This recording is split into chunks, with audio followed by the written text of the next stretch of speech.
Good morning, everybody, and welcome to another edition of Klamath Falls Falcons Baseball on 104.3 960 Sports and MyBasin.com. My name is Josh Eldridge, coming to you live from Casper, Wyoming at Mike Lansing Field for the Northwest Class A Regional American Legion Baseball Tournament. The Klamath Falls Falcons and the Cache Valley Wolverines kick off our final day of group play as we welcome you into the broadcast. It is a fine morning, a warm morning here in the state of Wyoming, as both of these teams have plenty to play for today. Like I said, the final day of group play is today. We've got 4 games on tap. Of course, this first one in front of us is the most important for the Falcons, as a win here and allowing less than 4 runs books their ticket to the semifinals tomorrow, and then a chance at the championship game, of course, on Monday. For the Wolverines, they've effectively already punched their ticket. Unless they have some kind of massive meltdown today, they enter 2-0 in Pool A with only 8 runs allowed. Klamath Falls 1-1. They have allowed 17 runs. Burley is 1-1. They've allowed 22 runs. And the reason I mention runs allowed is because that is the tiebreaker should teams wind up even. So right now, for example, Klamath Falls and Burley are 1-1. But the Falcons are ahead of the Green Sox based purely on runs allowed. 17 compared to 22. And then rounding out Pool A is Sheridan. They're 0-2. The Falcons beat them last night, and they have allowed 16 runs. In Pool B, Eugene is in kind of the same boat as Cache Valley, barring any catastrophic meltdown today and a couple of other things going against them.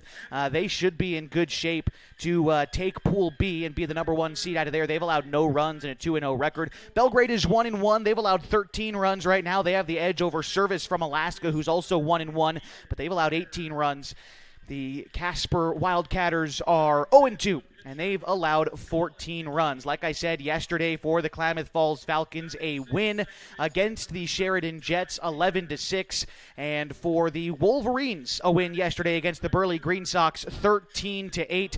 Two of the better teams here at the tournament going at it here today, the Falcons and the Wolverines. We're going to step aside here for 2 minutes. When we come back, we'll introduce you to the starting lineups for today's game and get ready for some American Legion baseball at the Northwest Class A Regional Tournament on MyBasin.com. What are the best words you can hear tonight? Order ready for Susan. And if you hear those words at Abby's, you know it's going to be a legendary meal. Your pizza is loaded with toppings to the edge, premium ingredients, and real cheese. Yeah, baby. Gather with friends, play some video games, and watch the big game on TV. That's made Abby's a legendary pizza tradition for generations. And when you're ready to hear those magic words, Tom, your order's ready. you know where to go. You're always welcome at Abby's. There's something special about this place. It's more than the quiet mornings and the open skies. It's more than the scenery. It's the people. Around here, people still wave when you pass by. They check in when something's wrong. They show up when it matters. At Sage Credit Union, we're proud to live and work in a region that believes in each other. A place where neighbors lend a hand, small businesses thrive, and generosity runs deep.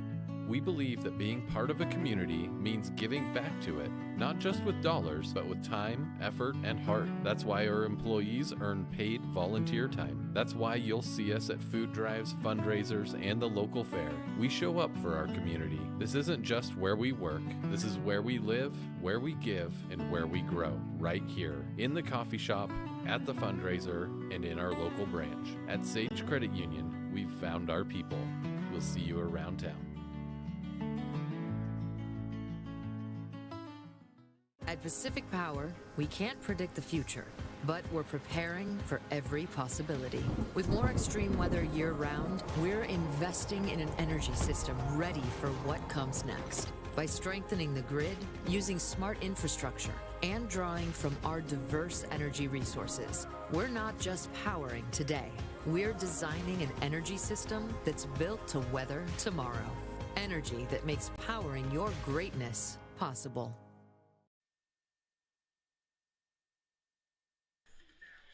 Josh Eldridge back with you here from Mike Lansing Field in Casper, Wyoming for the Northwest Class A Regional American Legion Baseball Tournament.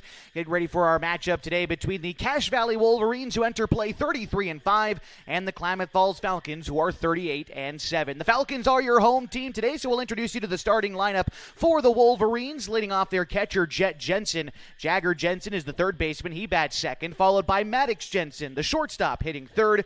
Brett Rouser is the first baseman. He hits cleanup today. C.J. Rampton is the second baseman, batting fifth. Hitting sixth is the designated hitter, Cale Rowberry. Murphy Jensen is in left field, batting seventh. Hitting eighth is Brady Akins in center field. And Broxton Purser is batting ninth. He is the right fielder. As they go up against Colin Takini on the hill for the Falcons, their starting lineup goes like this. Carson Sims is the leadoff hitter at shortstop today. Corbin Hamilton base and is batting second.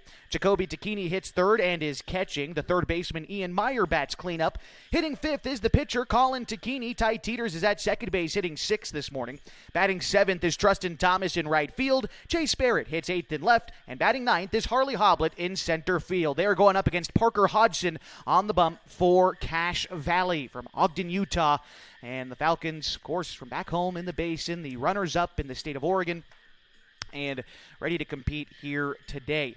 Don't have much as far as statistical outlooks here on the Cache Valley Wolverines, but what I can tell you is a big win yesterday against the Burley Green Sox. They fell behind early in that game. They were actually down 6-0 after the top of the third inning, but 8 runs across the third and the fourth pushed them ahead, and then they slammed the door shut with a 5-run sixth inning yesterday against the Green Sox. But it looks like we are just about ready for baseball today here from Wyoming. It's been a great tournament so far, and, well, we get to lead off the day. First pitch on the way here from Colin Takini, and it is called a strike. That's how we get things going pretty much right on time today. It is 10 o'clock here in Wyoming and 85 degrees at first pitch. Wonderful day for baseball. And like I said, first of 4 games coming up today. But first, Jensen bounces one over to Meyer at third. The throw on to first is in time. And there is one out here in the top of the first inning. Defensively for the Falcons, like I said, Jacoby Takini is the catcher. Ian Meyer is at third. Carson Sims is at short. Ty Teeters plays second with Corbin Hamilton at first. Chase Barrett's in left. Harley Hoblet's in center. And Trustin Thomas is in right. So with one gone, it brings up Jagger Jensen. Jensen yesterday in the win against the Green Sox was the only player on the Wolverines to not record a hit, although he did notch an RBI, securing a couple of walks yesterday, and he scored a run as well. First pitch. What do we got? Timeout called there? Need some baseballs, perhaps? All right, I think we're ready to go. I believe the count is 0-1 here to Jagger Jensen. Right-handed hitter digs back in, and we are ready to go. The delivery on the way here from Colin Takini is waved at and missed. The count now 0-2. Takini throwing strikes here early. It's going to be the key to success today. Limiting traffic on the base paths and trying to, really, the golden number today is 4 for the Falcons. If you can win this game and surrender fewer than 4 runs, you are off to the semifinal regardless of what happens in the 4 o'clock game tonight.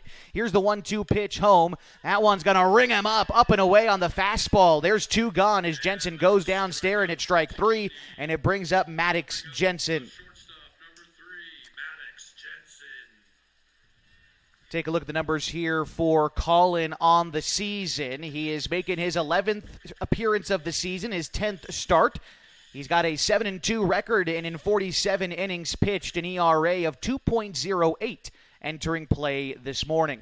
2 quick outs in the top of the first inning, and in steps Maddox Jensen for the Wolverines. The first pitch from Takini goes off speed and misses wide, and the count is 1-0. After Maddox Jensen in the order, it's Brett Rouser. Delivery on the way here from Colin. And that one's a knee-high fastball ruled to strike. Pretty sparse crowd in attendance today. not a lot of folks traveling from Utah, it seems. I didn't see too many fans with the dark blue and the light green today. But, of course, like I said, some good fans here from the Falcons. Here's a shot to deep left field. That one is going to get down in the gap for Maddox Jensen. He winds up at second. A great effort by Barrett in left field. He laid out for that one in the gap, but it was just out of his reach. And a 2-out double brings up Brett Rouser.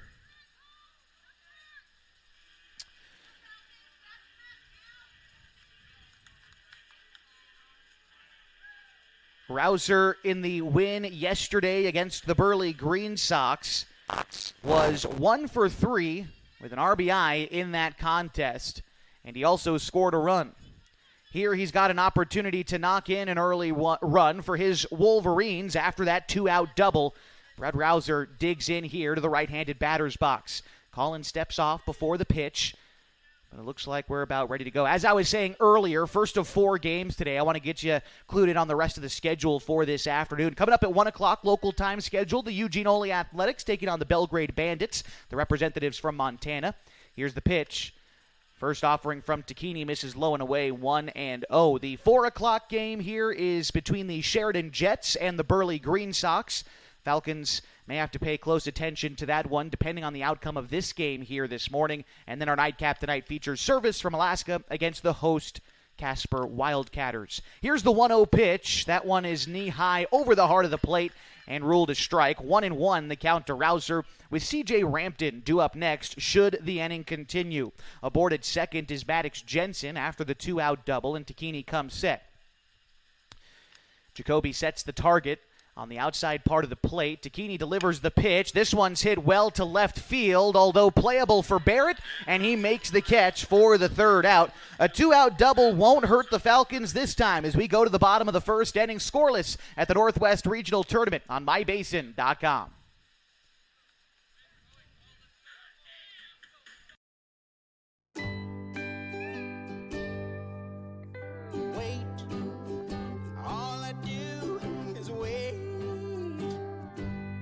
So lonely, I just sigh and moan. Seems like I've been waiting forever, wondering if you're coming home. I just saw your face, I know you're coming home. I swear there is no place home. And then I heard your voice. I know you're coming home. I know you're coming home. This is where unconditional love and immeasurable happiness reside. This is home. Coldwell Banker, where home begins.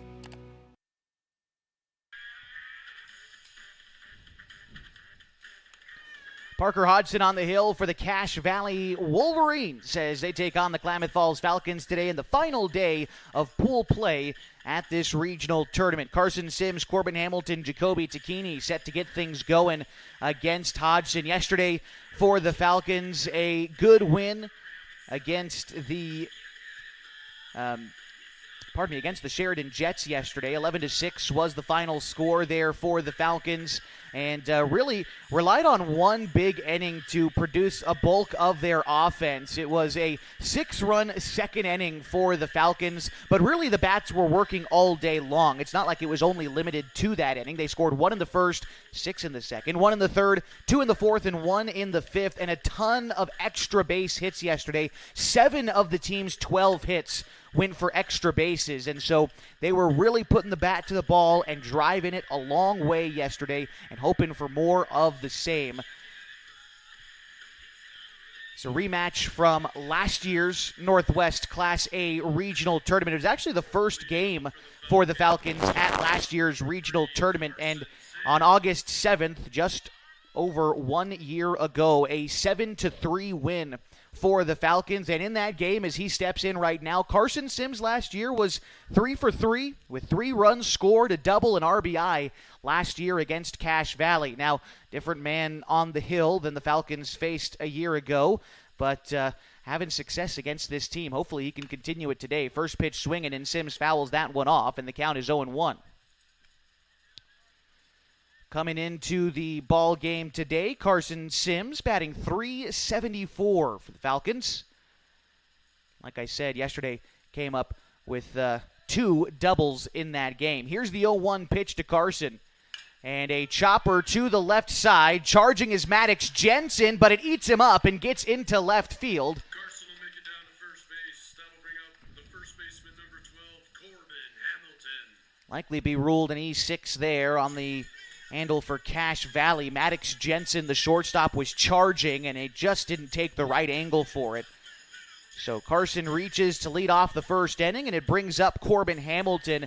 The defense for Cache Valley goes like this. Jet Jensen is the catcher, Jagger Jensen at third, Maddox Jensen at short with C.J. Rampton at second and Brett Rouser at first. In the outfield, Murphy Jensen in left, Brady Akins in center, and Broxton Purser is in right. Corbin Hamilton digging in here. They take a move over to Sims before the first pitch, but now Hamilton shows bunt and pushes it foul down the third baseline, and he falls behind here 0-1. Hamilton in the game yesterday had a double in the 5th inning and an RBI. Otherwise, he reached base on a walk in the 2nd. He also laid down a sacrifice bunt in the 1st, and it looks like he may be trying to do the same thing here. Pretty decent lead off of first for Sims, and Hodgson takes a look before coming set and then makes a move over to first, but Sims dives back safely. Carson did get picked off, I believe, in the game against Burley over there at first base. Tried to dive back and then didn't quite make it all the way, so maybe a little bit of a conservative lead over there, but I know Carson's not one to second-guess himself as a pitch out misses upstairs 1-1. After Hamilton in the order, it's Jacoby Tacchini. Coach Sean Teeters down the third base line. Head coach and third base coach giving Corbin his set of signals. Down the first base side is Joe Tacchini, and in the dugout for the Falcons is Craig Connor. Here's the pitch. Hamilton shows bunt again. Called a strike. They go to back pick Carson at first, but the throw winds up down the right field line. Sims is going to get up and break for second, and he's in there on the error. And so back-to-back errors for Cache Valley allow Sims not only to reach first, but also advance to second on the throwing error. And so now Hamilton, an RBI opportunity. I believe that pitch was called a ball as well. 2-1 the count to Corbin Hamilton. And an RBI opportunity for Corb, who's got 36 RBIs this season. Falcons trying to push across the opening run of the ball game here in the bottom of the first inning. Sims, good lead off a second. No one holding him close over there. And the pitch home from Hodgson is going to wind up in the dirt 3-1. Like I said, Cache Valley comes into this game with a 2-0 record thus far in pool play, and staving just some kind of absolute meltdown today. They've pretty much secured their spot in the semifinals coming up tomorrow as that pitch misses upstairs, and Hamilton works ahead here 3-1. Pardon me, I believe the count's 3-2 here to Corbin. All right, closes up his stance just a little bit ahead of the 2-strike offering. Set is Hodgson and the offering. That one's fouled off. That foul ball is brought to you by our foul ball sponsor, Game One Apparel. Got to get some of those tasty treats up and out of the press box today. I know that we're serving up some gum hot and ready. 3-2 count to Corbin Hamilton. Hodgson takes a look at Sims, leading off a second. Hamilton takes ball 4 on the inside, works a walk, and it brings up Jacoby Tacchini with 2 men on and nobody out. Tacchini in yesterday's contest against Sheridan had a couple of doubles and an RBI in the second inning. And although he didn't score any runs, Max Rogers would be his courtesy runner and scored twice yesterday. So Tacchini's impact felt deeper than just his contributions in the batter's box. And, of course, great catcher for this Falcons ball club. Here's the first pitch to Tacchini. That one misses upstairs. Count is 1-0. After Jacoby in the order, it is Ian Meyer. Tacchini, by the way, leading the team in average coming into play today, a .482 batting average for the Falcons catcher as he fouls off the 1-0 pitch. The count is even to Tacchini. You got your catcher leading the team in average. That is an impressive stat. I know that's, something that they talk more about in the higher levels of the sport. Typically pro ball, you're okay with your catcher maybe not hitting the ball as well because he's got so much else to contend with. But Takini being able to lead this team in so many statistical categories, he's really an outlier when it comes to that kind of thing. A pitch in the dirt, gets away from the catcher, Jet Jensen. Both men are going to advance. Sims to third, Hamilton to second, and a golden opportunity here for the Falcons with nobody out, 2 men in scoring position, and the team leader in RBI at the plate, Jacoby Takini, 73 RBIs this season. Man, that is just a staggering number. Next best, if you're curious, he's in the on-deck circle. Ian Myers got 55.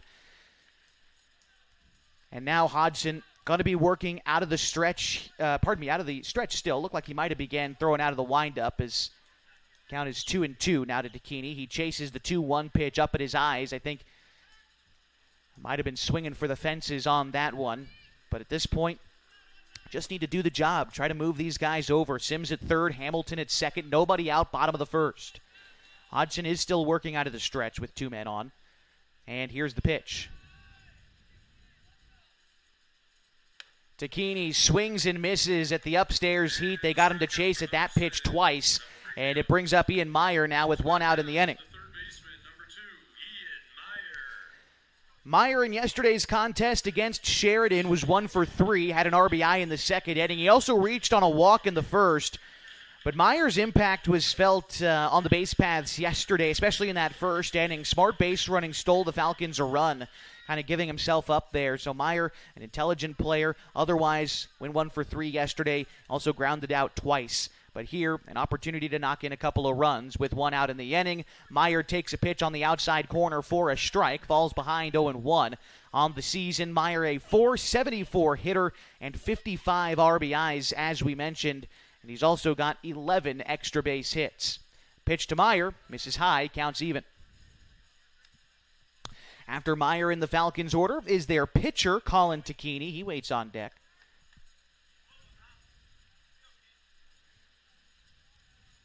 Set is Hodgson, and the 1-1 pitch. That one misses low and away, 2-1. Good eye there from Meyer. Guy who doesn't typically walk a ton. He likes to make contact, doesn't strike out a lot either. Meyer's good at just putting the bat to the ball, and, well, he's second on the team in hits. This time he takes a pitch on the inside. Count is 3-1. Meyer does lead the team in one category this season, and that would be being hit by the pitch. All right, here's the 3-1 home to Meyer, and what do you know?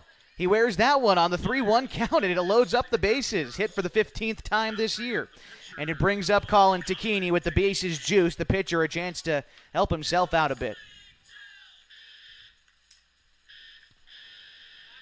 Yesterday, Colin with a single. He scored 3 runs, and his RBI single came in the 4th inning. He reached on an error in the 2nd yesterday, walked in the 3rd, and then he also flew out later on in the 6th inning of that contest. But here, with the bases loaded and 1 out, a double play is in order for the Wolverines. If they're able to turn it, it's imperative that Takini is able to get the ball in the air and out to the outfield, whether it's a base hit or a sacrifice fly. Getting the ball out of the infield here is all Takini has to do, really, to try to push this run across. First pitch swinging, ground ball to the left side, but it's foul. Count is 0-1 to Colin Takini. After Colin in the Falcons' order, Ty Teeters waits on deck. Colin also had a base hit in the first game of the tournament against Burley, singled in the 3rd inning of that game to go along with 2 strikeouts and a walk.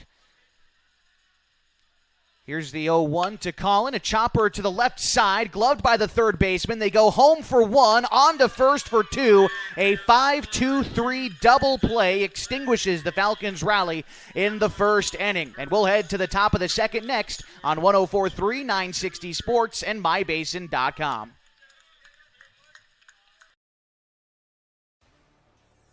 Come on in. Hey, I'm Jason with Elevate Physical Therapy, Fitness, and Performance, and just a little bit about us. So we started in March of 2020, opened right before COVID hit. It's been a wild ride. So one of the things I'm super passionate about is this idea of being guides, or think about like a map and compass.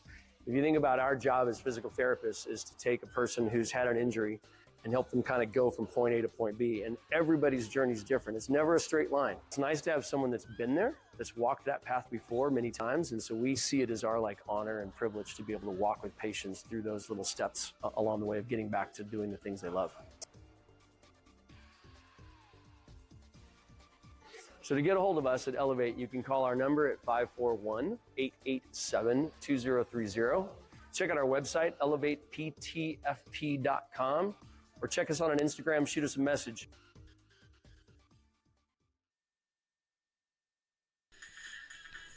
Top of the second inning here on 104.3 960 Sports and mybasin.com. The Klamath Falls Falcons taking on the Cache Valley Wolverines in the final day of pool play here at the Class A American Legion Baseball Northwest Regional Tournament. C.J. Rampton, Cale Rowberry, Murphy Jensen do up this half inning for Cache Valley. That's 5, 6, and 7 in their order.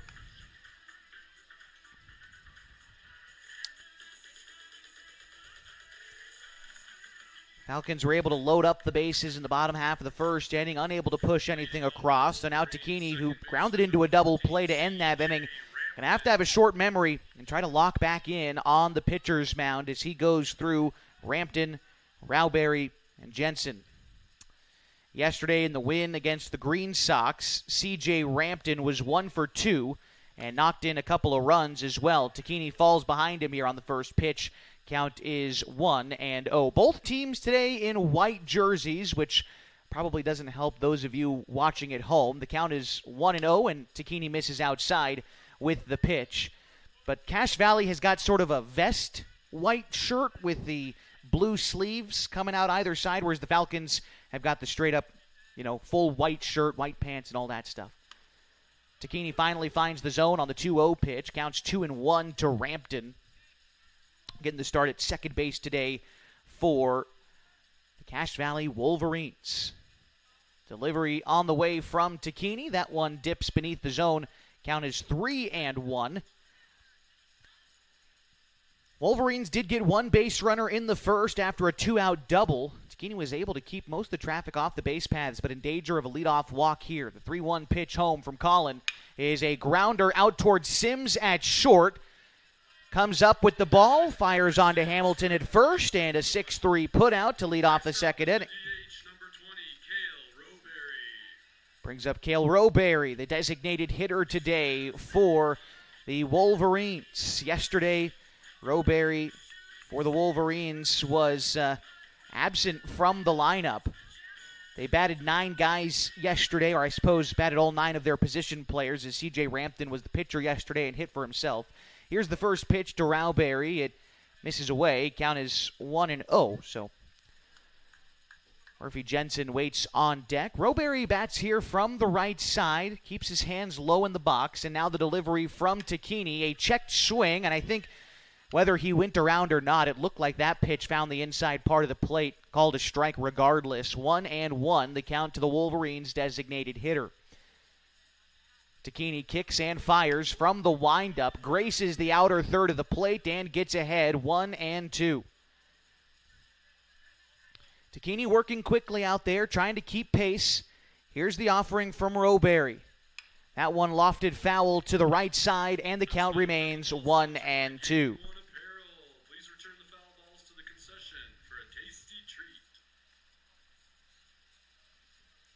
All right, 1-2 once again here to Rowberry.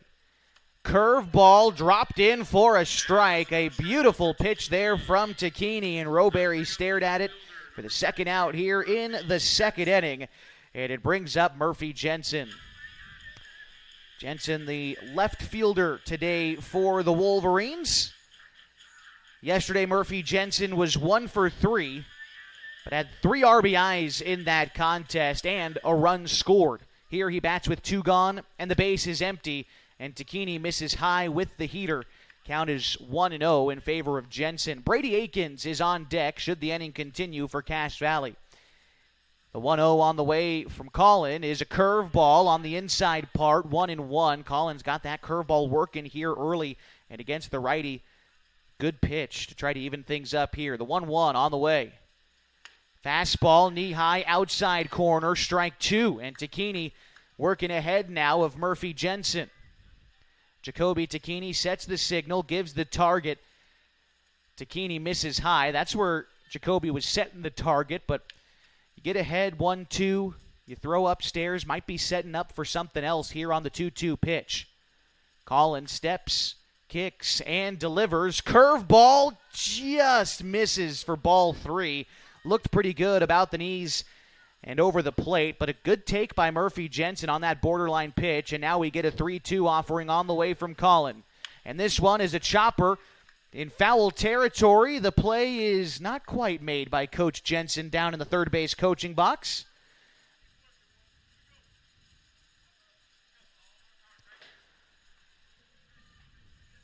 But here we go. 3-2 again to Murphy Jensen. Pitch on the way. That one, a fastball, belt high, strike 3 called, and that'll do it in the top of the second inning. Jensen goes down on strikes. 3 strikeouts so far for Colin in the start, and we go to the bottom half of the second inning next, scoreless on mybasin.com.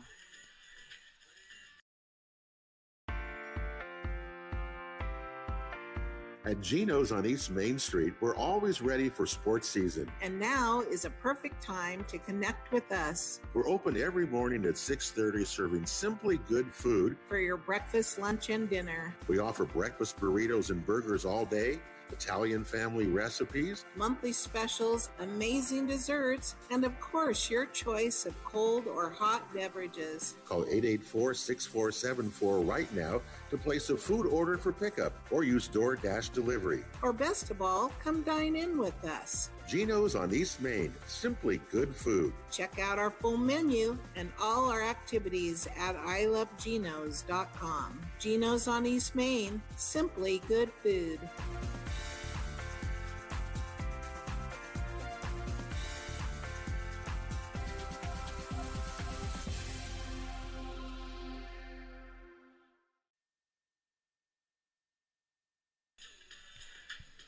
It's a beautiful day here in Casper, Wyoming. It's a little bit smoky here, but I'm sure nothing compared to what's going on back home in the Klamath Basin. I know that fire north of town has been raging the last couple of days, and well wishes to the families who've been fighting those fires. I know we lost a local firefighter the other day, and well wishes to all those families. And thanks again for joining us tonight, or this morning, I suppose, for some Falcons baseball. Hopefully we can alleviate the stress of the real world for just about another couple of hours as the Falcons here at the Northwest Regional Tournament. Leading off this inning here is Ty Teeters for the Falcons as that pitch misses upstairs. The count is 1-0. Makes it a little bit muggy here in Casper, as you well know, but the temperature hasn't quite risen up all the way to the point where it was yesterday as Teeters takes the pitch inside. Count is 2-0. After Teeters, again, Thomas and then Barrett. Teeters fouls off the 2-0 pitch. Count is 2-1. As it continues to warm up today in Casper, it's supposed to get even warmer than it was yesterday. By the time the 4 o'clock games begin, it'll be 97 here today in Wyoming as Teeters takes a borderline pitch beneath the zone for a ball. Count is 3-1. But I'm not complaining about the early game. Yes, got to wake up a little bit earlier, but that's nothing new for me. And get to play a game when it's just a little bit cooler outside, and I'm okay with that. Teeters works a 5-pitch walk to lead off the inning, and it brings up Trustin Thomas. Falcons got the bases loaded in the first inning, but an inning-ending double play stifled that rally. Looking to start anew here, and we'll see if Thomas can keep it going with a runner on and nobody out. Trustin getting ready to dig in here. On the season for Trustin Thomas, a .315 hitter.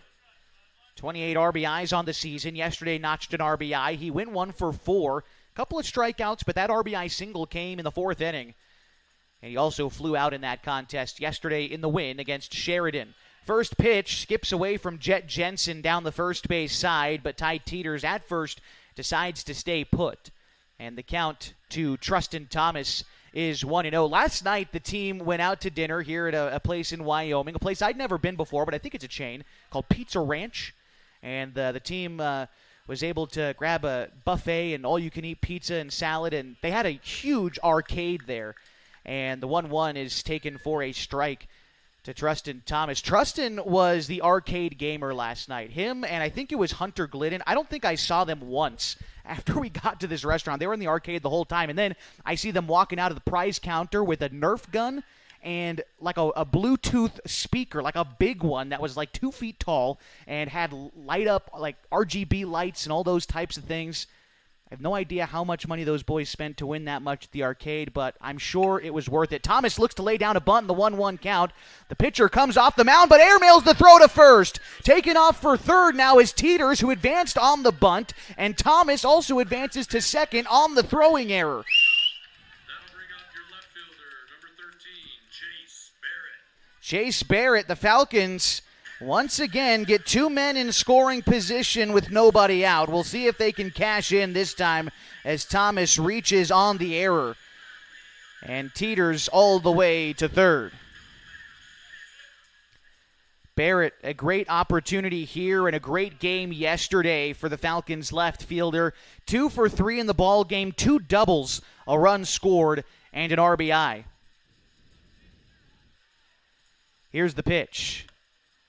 Finds the inside corner to Chase Barrett. The count is 0-1.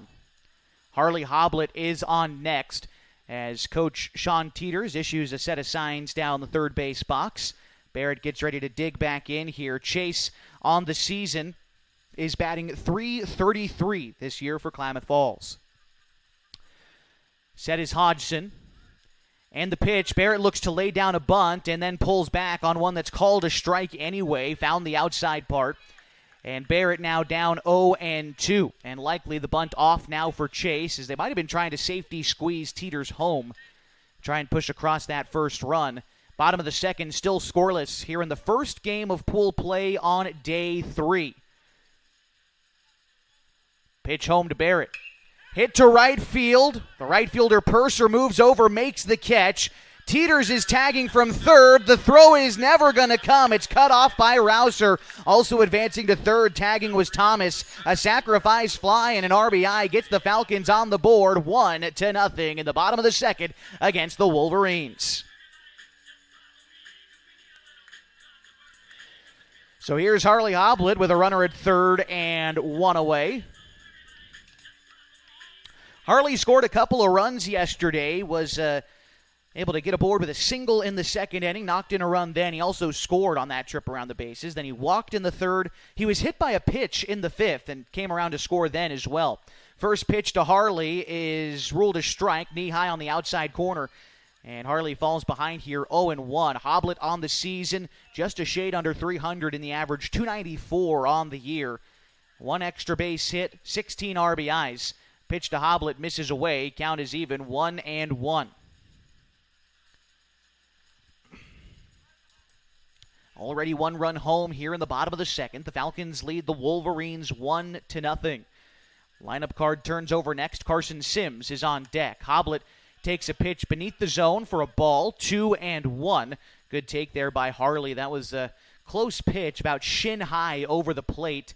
The infield is in for the Wolverines. They're going to try to cut down that runner on a ground ball. Here's a chopper, gloved by the third baseman, Jensen. The throw to first is in time, but he looked Thomas back to third and kept them there as Hoblet grounds out for the second casualty in the second inning, and we go back to the top for Carson Sims. Sims reached on an error in the first inning and was left stranded at third. But a base hit here could extend the Falcons' lead, trying to put up a crooked number here in the second inning.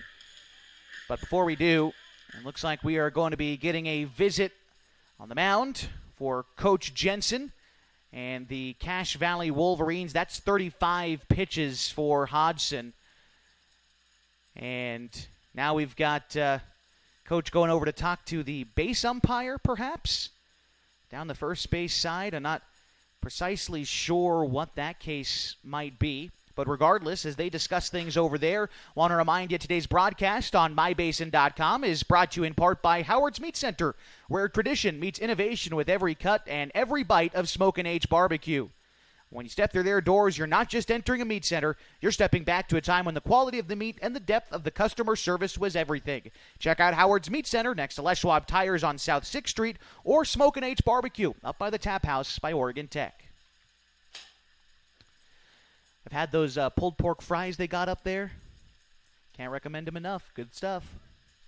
Carson Sims digging back in. There was no meeting on the mound. I'm curious if that would count against Coach Jensen for coming out, although he only explicitly talked to the base umpire. So I'm gonna imagine no.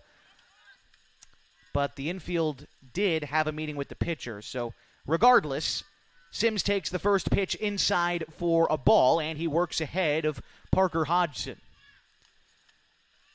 1-0 pitch on the way from Hodgson. And Sims is going to foul it back into the glove of the catcher. Counts even to Carson, with Corbin Hamilton due up next for the Falcons. Like I said, Sims, a couple of doubles yesterday, and on the season, a .374 hitter. And has 31 runs batted in this season. The 1-1 to Sims, misses high and away, 2-1. Hodgson having to work hard here against the Falcons. They're putting together good long at-bats here. Like I said, Hodgson pushing 40 pitches, and we're not out of the second inning yet. 2-1, home to Sims. And that one's in the dirt. Carson works ahead, 3-1. The runner at third is Thomas. He reached on an error earlier in the inning. The run that scored was a sacrifice fly from Chase Barrett when Ty Teeters, who led off the inning with a walk, came in to score. 3-1 home. Sims lofts one to left field. Coming in is the left fielder Jensen, and he will make the grab to end the inning. But the Falcons score a run, no base hits required, and one Cache Valley error aids them. They take that lead to the top of the third inning next on mybasin.com. There's something special about this place. It's more than the quiet mornings and the open skies. It's more than the scenery. It's the people. Around here, people still wave when you pass by. They check in when something's wrong. They show up when it matters. At Sage Credit Union, we're proud to live and work in a region that believes in each other. A place where neighbors lend a hand, small businesses thrive, and generosity runs deep. We believe that being part of a community means giving back to it, not just with dollars, but with time, effort, and heart. That's why our employees earn paid volunteer time. That's why you'll see us at food drives, fundraisers, and the local fair. We show up for our community. This isn't just where we work. This is where we live, where we give, and where we grow. Right here, in the coffee shop, at the fundraiser, and in our local branch. At Sage Credit Union, we've found our people. We'll see you around town.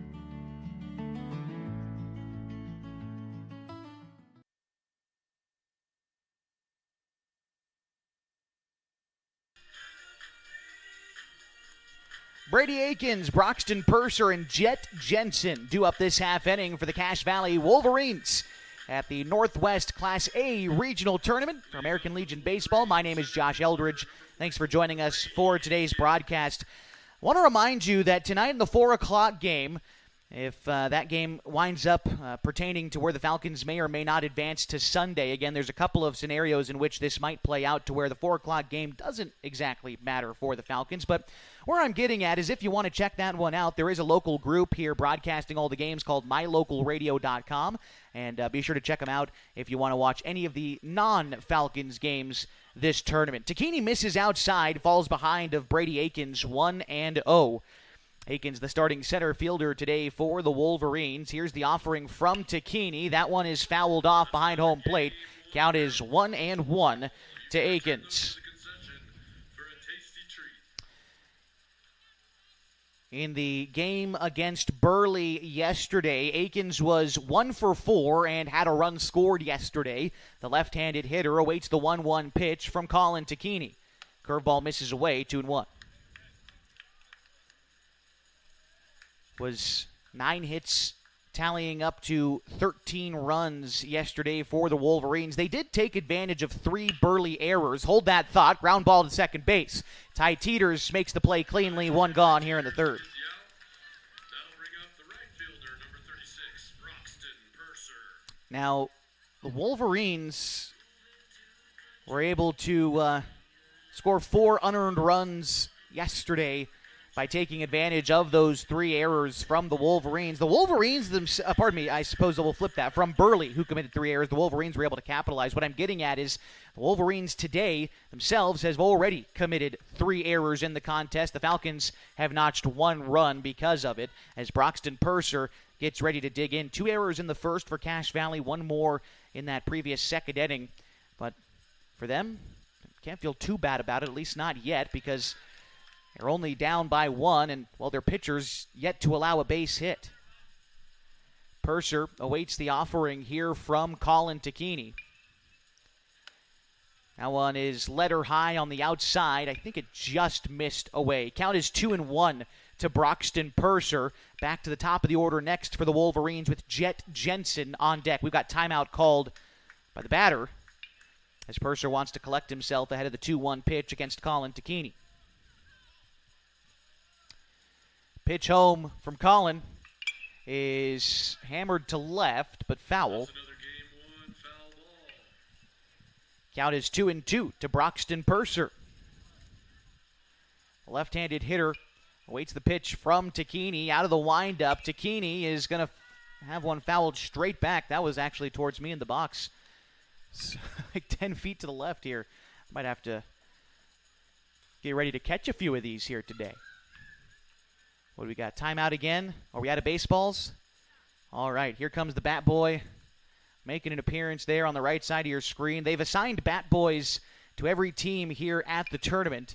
I think it's different every game, but I still think that's great. These boys able to be a part of something like this, American Legion Baseball, and I'm sure that we got some future Wildcatters out there, the host team from here from Casper, and that's great stuff. All right, the 2-2 here to Purser.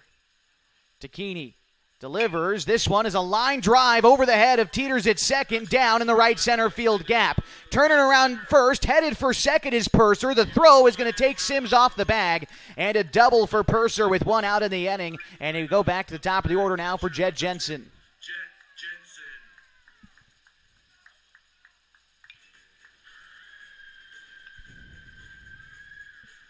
Second hit of the day for the Wolverines, second double of the day against Tacchini. The other one went to Maddox Jensen in the first inning. He's not due up for a while yet. In steps Jet Jensen here with 1 out and a runner in scoring position for the Wolverines. That's the tying run out there. Took the Wolverines a little bit of time to get going yesterday. They didn't score their first run until the third inning yesterday when they exploded for a 4 spot against Burley. Here's the pitch to Jet Jensen. That one misses down and in. Count is 1-0. Like I said at the top of the broadcast, in a 13-8 win yesterday, the Wolverines at one point were down 6-0. But they rallied for 4 runs in the third, 4 more in the fourth, and then put the game out of reach with a 5-run 6th inning. Second time through the order, it seems like the Wolverines make adjustments. We'll see how they approach Tacchini here, second time through the order. The 1-0 on its way home is a chopper up the middle. It is not going to be taken in by anybody. It rolls into shallow center field, and a single scores a run. Purser in on the RBI from Jet Jensen. That was just placed perfectly between Sims and Teeters, and I think if it hit one of them, it just kind of then skipped off of them and rolled into center field. I wasn't able to make out who it might have touched, but regardless, a single anyway. And a run scored ties the ball game here in the top of the third inning, and it brings up Jagger Jensen.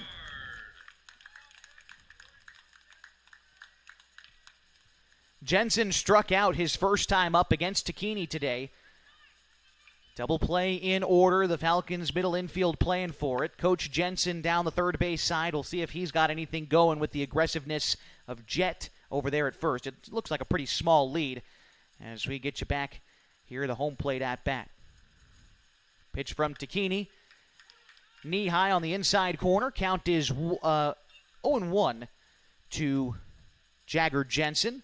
Maddox Jensen is on deck for the Wolverines. There's one out and already one run home for Cache Valley. Tied up at 1 today in the final game of pool play for the Falcons. Move over to first. Back safely is Jensen. Tomorrow the semifinals begin and a championship game to be played on Monday here at the Regional. That pitch is hit foul. Hamilton giving chase for a moment, but no chance to get there. Count is 0-2 to Jensen. Jagger, the third baseman for the Wolverines. One of 4 Jensens in the starting order. The 0-2, and we'll have to wait again as they move over to Jensen at first, but he's back safely. Here's some of these other teams maybe starting to get warmed up for the games that are coming up later on today. As that pitch misses inside, the count is 1-2. Like I said, coming up later on today here at the Regional, the schedule continues with the Oles taking on the Bandits from Montana at 1 o'clock. Sheridan takes on the Burley Green Sox at 4, and the Wildcatters host Service tonight. And a slider got Jensen looking for the second time today. And a big second out picked up there by Colin, and it brings up Maddox Jensen. Jensen doubled in the first inning. Runner at first here, a ball in the gap could score him. Takini going to try to get out of this one, having only allowed the one run to come across. Right now we are tied up at 1 here at the Regional Tournament. Top of the third inning, 2 gone. And Jensen digs in. Tall in the right-handed batter's box. Colin comes set with the pitch, and here it comes.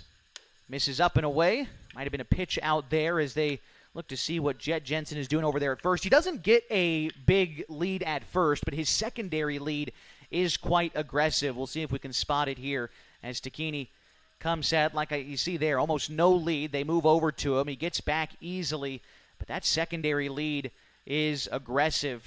Jacoby, I think he noticed it the last time out. That's why he called for the pitch out. Colin comes set, and there's that big lead, and a swing and a miss at the plate to Maddox Jensen. After Maddox Jensen in the order, it's Brett Rouser for the Wolverines. 1-1 the count at the plate. Move over to first again, and again the runner is back safely. Really worried about Jensen on the move. Like I said, the kind of lead he's getting, he almost feigns a steal every time. Takini set another move over to first, and they got him this time. Out at first is Jensen, and that will end the inning. They paid him enough mind to pick him off, and that'll do it here in the third inning. Tied up at 1. We go to the bottom half next on 104.3, 960 Sports, and MyBasin.com. What are your goals? To get stronger, move better, feel healthier? Whatever you're aiming for, Harbor Isles is here to help you. They have brand new cardio and strength equipment. Harbor Isles offers indoor tennis courts, 4 indoor pickleball courts, energizing group classes, expert personal trainers, and a friendly, knowledgeable staff ready to guide you every step of the way. No matter what your goals are, Harbor Isles has everything you need to reach those goals. Stop by and see the difference for yourself. Harbor Isles, lose those reins and get your gains. Are you an enthusiastic sports fan? Want to have fun and get in on the action? Heck, yes. That'd be awesome. Have great attention to detail? Want to stay active? Definitely. Want to give back to the student athletes in your community? Obviously, yes. Then you'd make an excellent high school sports official. We need more officials in Oregon, because with no high school officials, there are no high school sports. Sign up today at highschoolofficials.com.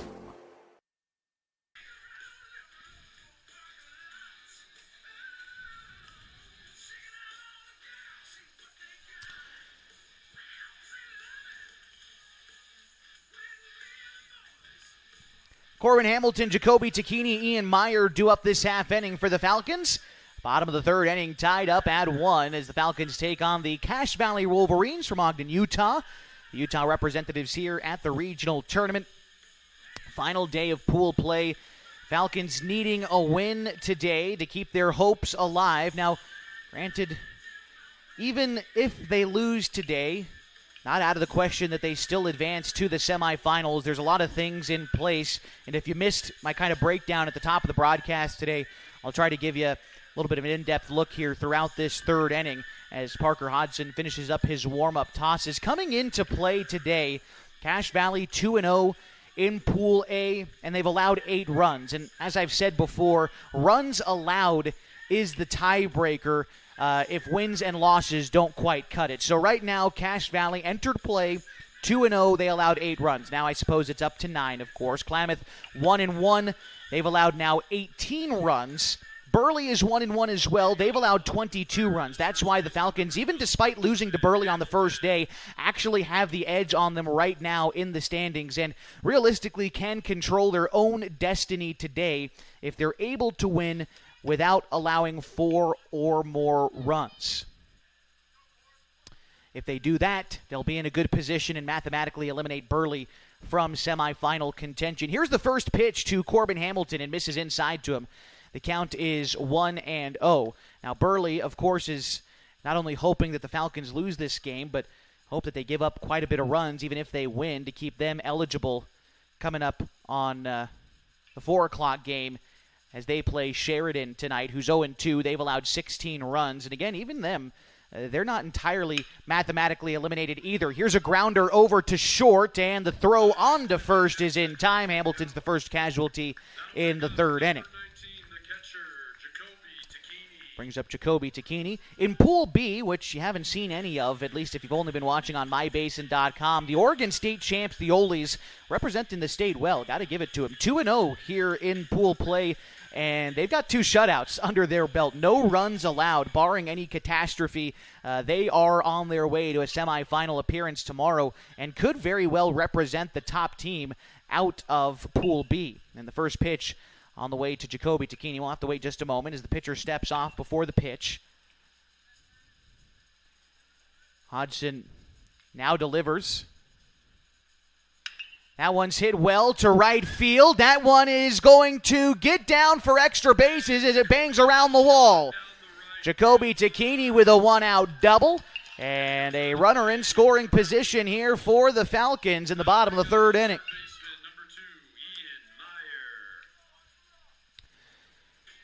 For Jacoby this season, double number 22. My goodness.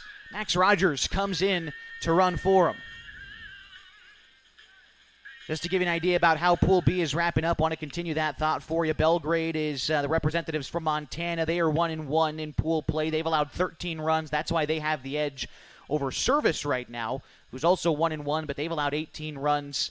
Casper, the hosts, are 0-2. They've allowed 14 runs. Despite allowing the second fewest runs in the pool, they're in last place because, well, offensively, they've only scored 2 runs here in the tournament.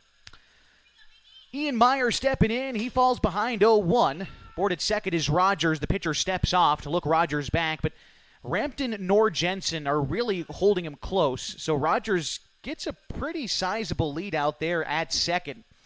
And the 0-1 pitch home to Meyer is a chopper to third. It's underneath the glove of Jensen and into left field. They're going to hold Rogers at third. And Meyer reaches on that one. A pretty routine play for Jagger Jensen, and he tried to charge it. I'll be curious exactly how that one gets scored. I'm going to wait to say error or single until I see how we're scoring it here. Let's see. Colin Takini gets ready to step in. What I can tell you is there'll be runners at the corners with just 1 out. Colin, last time up, grounded into an inning-ending double play, trying to avoid that fate here. And they did rule it an error, which I would agree with. But sometimes on those hard-hit baseballs, the error on the side of the base hit. But I think that's the right call. Error at third puts Meyer on first. And they check over at first, but Meyer is back safely. Now, like I said, Meyer has given himself up on the base paths in search of runs before, especially in these first and third with less than 2-out situations. And so Jet Jensen, the catcher, is going to come out, let his team know as much. And so with Rogers at third and Meyer at first. Again, don't be shocked if you see Meyer give himself up here, although the Falcons in a tie ball game as we move to the middle parts might be less keen to do that, although I suppose we'll see. Colin Takini takes a look at strike two, led her high on the outside corner, and Colin falls behind here in this at-bat. Ty Teeters is due up next. Small lead off of first for Meyer. The pitch home is hit to center field. Moving over is Akins, but that is caught on the run in center field. Tagging from third to score is Rogers, and he does. A good catch in center field by Akins, but it'll still notch the Falcons a run. And now with 2 outs in the third, the Falcons lead by 2. A sacrifice fly and an RBI for Colin Takini brings up Ty Teeters. That was a tough ball to get to from Akins. I mean, he fully turned his back to the rest of the baseball field in a full sprint, stuck his glove up and got it out there. At that point, had no chance of getting Rogers, but probably if he didn't bring that one in, you might have been able to see Meyer score all the way from first. That was a shot. Here's to first pitch to Ty Teeters. First pitch swinging, fly ball to right field. Might be tough to get to in foul territory, but the second baseman Rampton slides in and makes the catch. A highlight level play for C.J. Rampton ends the third inning, but the Falcons are able to push a run across on the sacrifice fly, an RBI from Colin Takini, and they take a 1-run lead to the fourth on MyBasin.com. When your care feels complicated, you need someone who won't back away. At Heartfelt, they are known for taking on the cases others won't. Complex, high-risk, and deeply personal situations that deserve real attention. They specialize in minimally invasive procedures, helping you heal faster and get back to your life, your family, your work. And they are here for the long term, not just one visit. No referrals needed, just care that truly shows up for you. Visit heartfeltobgyn.com or call 541-205-6890. Heartfelt OBGYN. Expert care when it matters most. At Pacific Power, we can't predict the future, but we're preparing for every possibility. With more extreme weather year-round, we're investing in an energy system ready for what comes next. By strengthening the grid, using smart infrastructure, and drawing from our diverse energy resources, we're not just powering today. We're designing an energy system that's built to weather tomorrow. Energy that makes powering your greatness possible.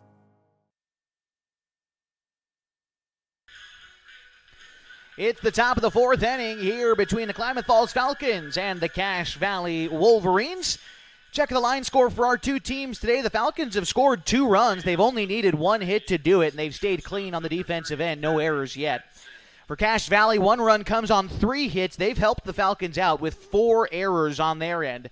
And again, Klamath Falls leads by a run as we get going here in the fourth. Leading off the fourth for the Wolverines is Maddox Jensen, Brett Rouser, and C.J. Rampton. Colin steps off ahead of the first pitch. Might be just looking to regain his footing out there on the rubber, but it looks like he's ready to go. Delivery on the way, and it's in the dirt. Counts 1-0. Maddox Jensen, his last time up, doubled and was left stranded in the first. Actually got to see a couple of pitches in the third inning before Jet Jensen was picked off of first to end the inning. Foul ball to the right side. Counts even 1-1 to Maddox Jensen.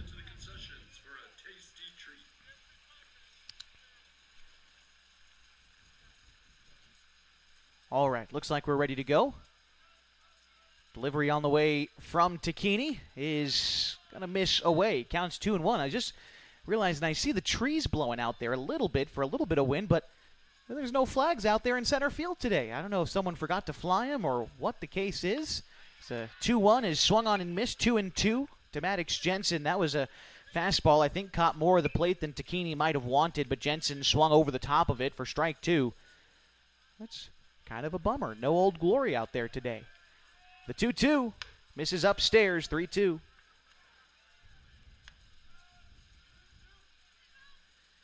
Jensen, number 3 hitter in the order, the shortstop for the Wolverines, trying to get a rally started for them. They notched 1 run in the third to tie the ball game, but they find themselves down again, and, well, a leadoff base runner will aid their cause as Jensen takes a look at ball 4 for a walk. Second time he's reached base today, and it brings up Brett Rouser. Rouser flew out to left field in the first inning, 0 for 1 today.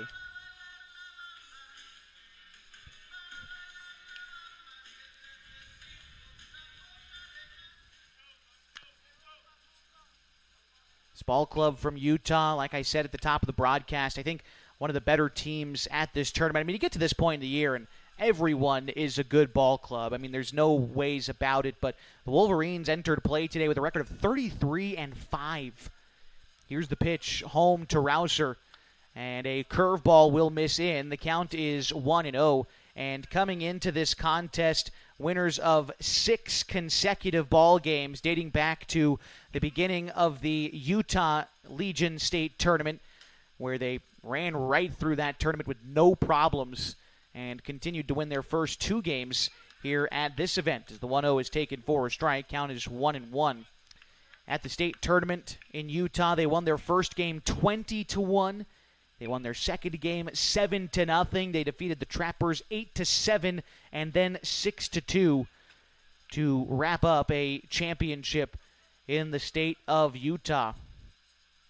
But a lot of high-scoring outputs. I mean, you look at the scores of some of their games, and it kind of reminds you of the Falcons in some senses. I mean, as I just scroll through a winning streak they had in June, for example, 12-5, 9-2, 7-2, 14-1, 9-3. But then, you know, of course, as you get deeper into the tournament, these games become tighter. It's an interesting dichotomy when you play league games that maybe don't challenge you as much, but you're still able to play good baseball this time of year. I think scheduling non-league games speaks volumes to that, as this one is hit foul off to the side, 1-2. Coach Teeters was making that comment to me last night of Klamath Falls Falcons, talking about how some teams, they just want to keep playing their high school schedule, which is more than fine. Everyone has the right to play the schedule that they want to, but if you really want to improve and have a shot at the regionals, you got to schedule tough non-league opponents. Here's the 1-2 to Rouser, but we'll have to wait as they move over to Jensen at first.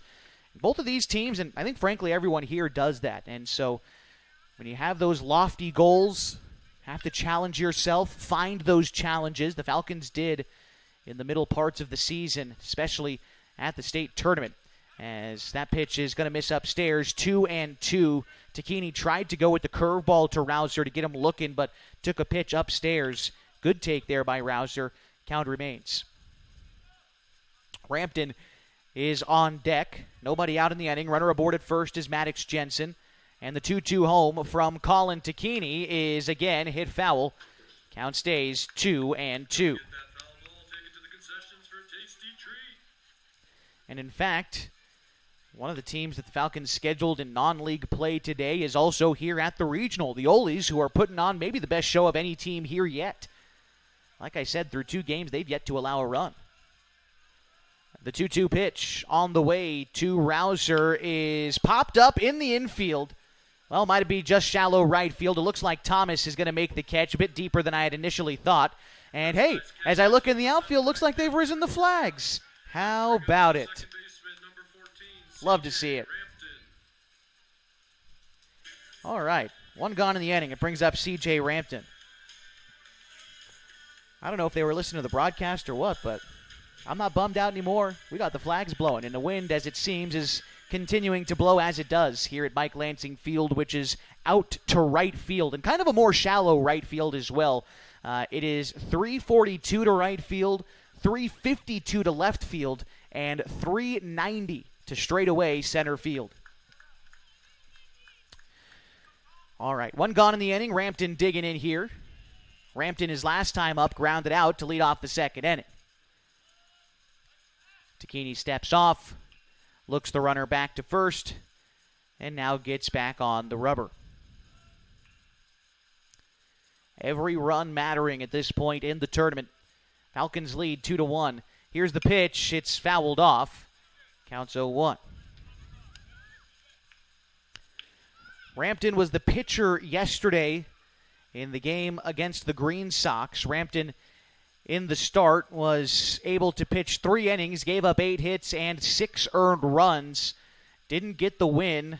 It was actually Purser who got the win, as Rampton off to a rocky start, but his bullpen was able to keep Burley in check. And, well, when the bats woke up, the Wolverines had no problem dispatching the Green Sox yesterday scoring 13 runs after the third inning. This one's hit to the right side and again foul. The count is 0-2 to C.J. Rampton. After Rampton in the order, it's Cale Rowberry in the order for the Wolverines.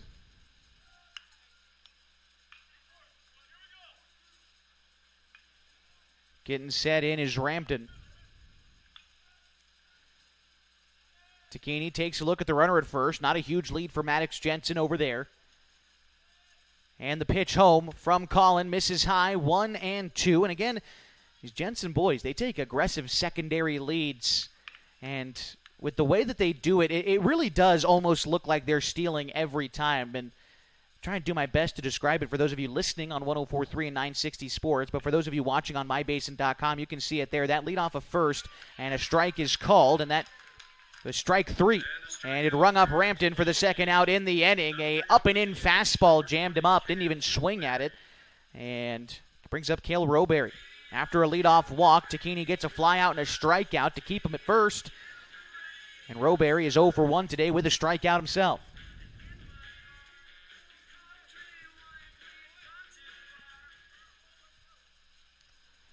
Like I said, Rowberry not in the order yesterday.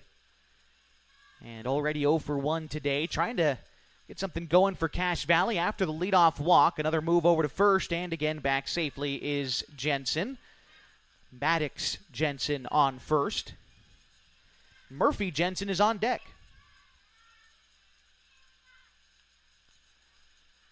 All right. First pitch on the way to Rowberry. Ruled a strike, knee high on the outside part. Good pitch there from Takini to get ahead. He's been around the zone a lot today. Thrown first pitch strikes quite a bit. He's had the curveball working, and the fastball away from the righties working as well.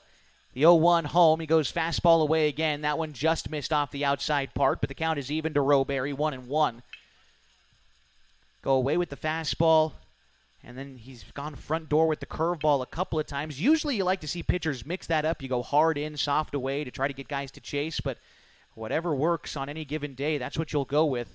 Pitch from Colin is going to hit the batter. Tried to go hard in that time and went too far in. After Rowberry is hit, it moves Jensen to second, and it brings up Murphy Jensen.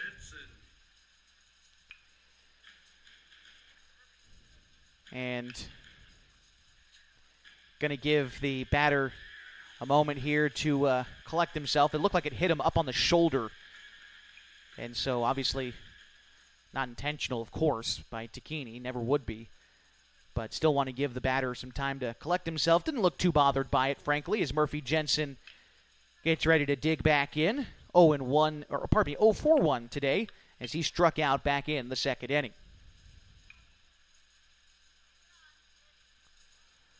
All right, looks like we're just about ready to go for Jensen's at-bat. On deck would be Brady Akins if the inning continues.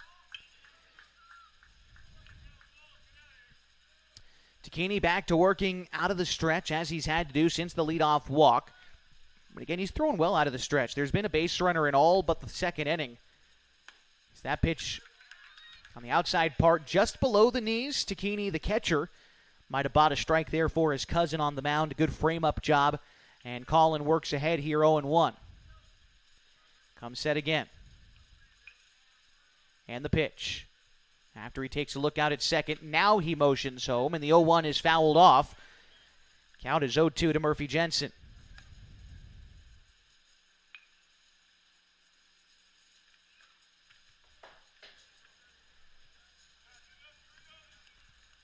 Jensen keeps his bat low as he awaits Takini to come set. Hands by his chest as he awaits the pitch. Offering from Takini, the two-strike pitch is stared at for strike 3. The slider away, got Jensen looking.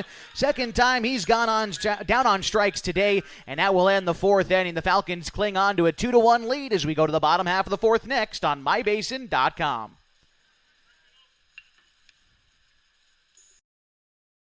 Introducing Smith Bates Marcom Solutions, your trusted partner in marketing and communication.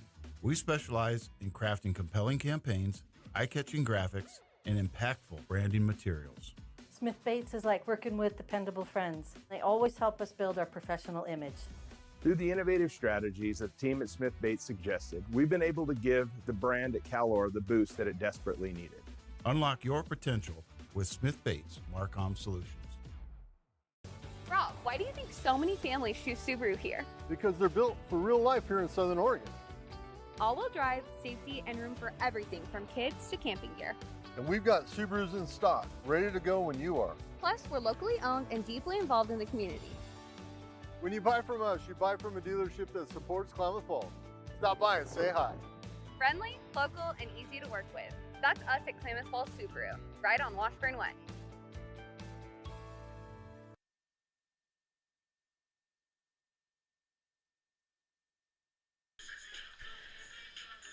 Getting set now for the bottom half of the fourth inning on 104.3 960 Sports and MyBasin.com. My name is Josh Eldridge. Thanks for joining us for another day here at the Northwest Class A Regional Tournament. Trustin Thomas, Chase Barrett, Harley Hoblet due up for the Falcons as they look to extend their 2-1 lead.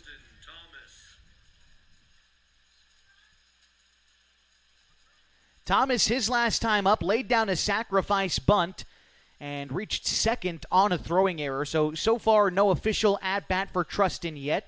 He was left stranded at third base in that second inning, but now tasked with leading off the fourth. Trustin digs into the right-handed batter's box, awaits the offering from Parker Hodgson, who has pitched pretty well today against the Falcons. His defense hasn't really helped him out for his cause, but through 3 innings, he's only allowed 1 hit. He's pitched to contact today, only 1 strikeout through 3 innings. But again, the defense for the Wolverines has committed 4 errors today, allowing these Falcons runs to come across. Neither of the runs Klamath Falls has scored today are earned.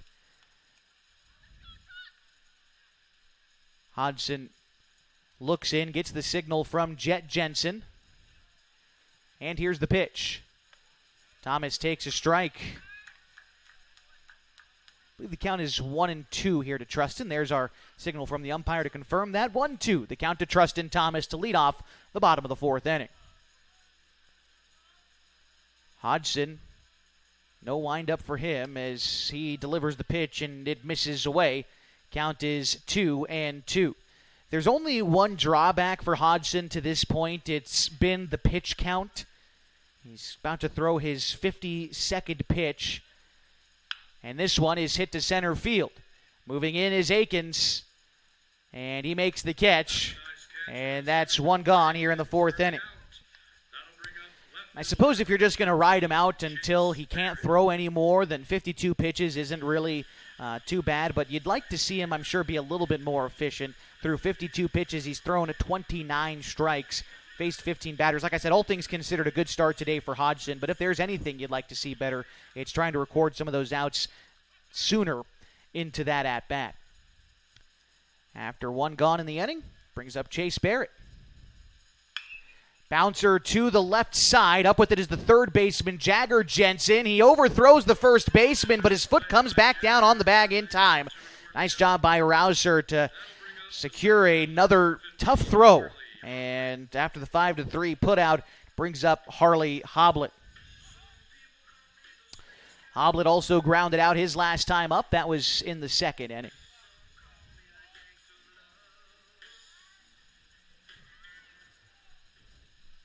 Hodgson set with the first pitch to Harley. And here it comes.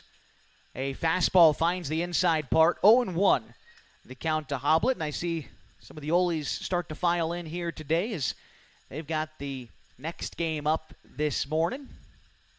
The pitch to Hoblet misses low. Count is 1-1. And maybe I'm alone in thinking this, but until we see those guys again, if we see those guys again, I wish them the best. Oregon State champs, they got a great program over there, and I hope they continue to play well here at this regional. Pitch to Hoblet is another chopper to the left side. A good play from Jensen to come up with it. He throws over the first baseman again, but the tag applied to get Hoblet at first. As good of a play as that was from Jagger Jensen, that was a great defensive inning from Cache Valley's first baseman. He bailed out a couple of his throws on that play. And so after that, a 1-2-3 inning for the Falcons in the fourth, and we go to the top of the fifth next. Klamath Falls leads 2-1 on 104.3 960 Sports and MyBasin.com.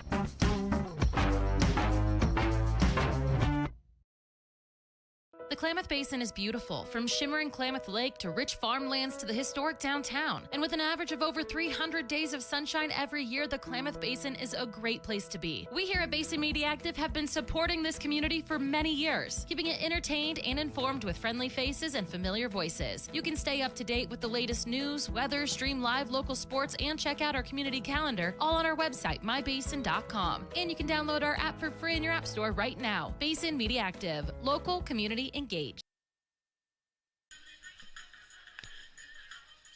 8-9-1 due up this half inning for the Wolverines as they trail the Klamath Falls Falcons 2-1 at this regional tournament here in Casper, Wyoming at Mike Lansing Field. Home of not only the Casper Wildcatters American Legion baseball team, the host of this great event, but also the Casper Spuds from the Independence League. And always kind of fun to come to these ballparks that host these small independent or college-level teams. There's lots of stadium seating. You can see where they've selling the hot food and the beer when the adults are playing ball. I think they are, by the way, selling alcoholic beverages here at this event. That pitch is fouled back. The count is 0-1. Akins grounded out in the third inning. He's 0 for 1 today, trying to get the rally started here in the fifth. It's a great environment to watch a baseball game. Here's a bouncer back up. Takini tried to get a piece of it. Sims is charging, comes up with it, throws in time. And a nice defensive play there from Sims to record the first out. That'll bring up the right fielder, number 36, Broxton Purser. I think back to when I was a youngster, sort of like the Bat Boy. You see maybe on the screen there on mybasin.com. We go down to my grandparents' house, and they lived in kind of the Central Coast in California, more towards the southern end of the Central Coast. And we go to the St. Louis Blues games at a ballpark that's sort of like this. Those are some of the best memories I have right there. Fly ball to left field off the bat of Broxton Purser. It's caught by Chase Barrett on one pitch, 2 gone in the inning. Always cool to have these kind of teams in your own town where it's cheap to go out. It's a nice facility. It feels like the big leagues to a kid. And so I love it. This has been a fun tournament so far. A great facility, great folks hosting this event. It's been a lot of fun. Back to the top of the order here for the Wolverines. It's Jet Jensen. He's 1 for 2 today. Had an RBI single back in the third inning. Otherwise, he grounded out in the first. Colin Takini ready to deliver the first pitch to him. And a curveball dropped in for a strike. 0-1. Again, going front door with that breaking pitch. Takini starts it inside against the righties, and it just crosses the plate. And the Wolverines haven't really swung at that pitch at all yet today. Here's the delivery from Takini, and a fastball in a similar location. He works ahead 0-2, and that's despite, I heard Coach Jensen talking about it with his team before the game. Guys, we got to swing early in this count because they're going to be throwing strikes even on the curveball. And he said that, even on the curveball. But so far, the Wolverines haven't been able to capitalize on it. Here's a curveball that's popped up onto the right side. Looks like Hamilton, the first baseman, is able to move over and make the catch, and that will end the inning. The Wolverines down in order in the fifth, and the Falcons lead by 1. We go to the bottom half next on mybasin.com.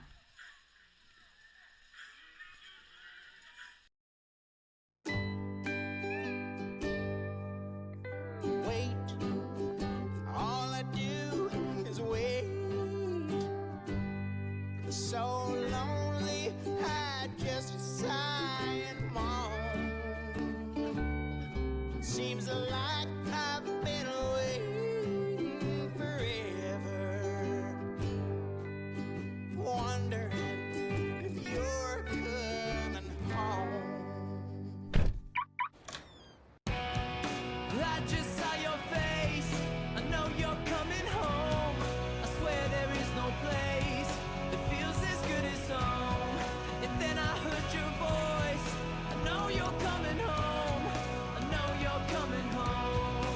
This is where unconditional love and immeasurable happiness reside.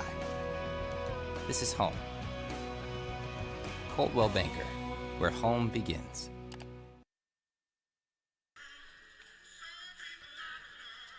Bottom of the fifth inning, in the top of the Falcons order due up here as they lead the Cache Valley Wolverines 2-1. Carson Sims, Corbin Hamilton, and Jacoby Tacchini. The Falcons look to extend their one-run advantage over the Wolverines. They scored one in the second, one in the third. Wolverines got their run in the top of the third inning. Parker Hodgson still on the hill for the Wolverines today. As I said last inning, he's thrown well today, looking for some help from his defense. He's only allowed one hit through 4 innings, and it was a double from Jacoby Tacchini in the third. Now, that run would come in to score on the sacrifice fly from Colin Tacchini, but still an unearned run because Meyer was able to reach on the error and move Rogers all the way over to third on that play. And so, again, it's been tough going for Hodgson in terms of help from his defense, but I got to say, I am impressed with his outing so far, and he's keeping his team in it. Right now, a one-run advantage for the Falcons, but they're looking for more with Sims to lead off the inning. Carson reached on an error in the first and then flew out to left field in the second. Here's the pitch. That one is going to miss outside, and the count's 1-0.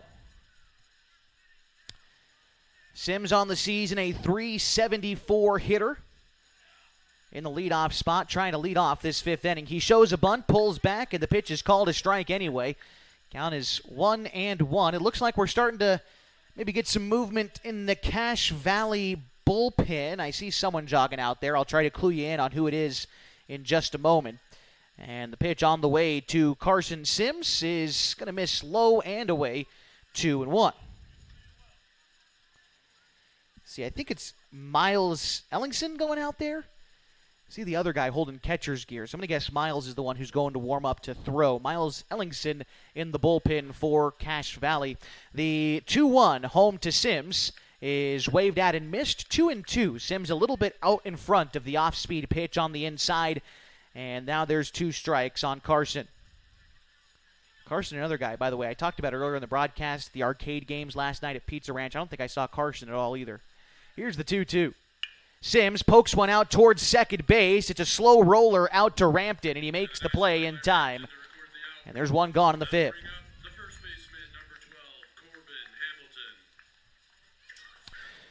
Brings up Corbin Hamilton, who is 0 for 1 today. Hamilton walked in the first, grounded out in the third.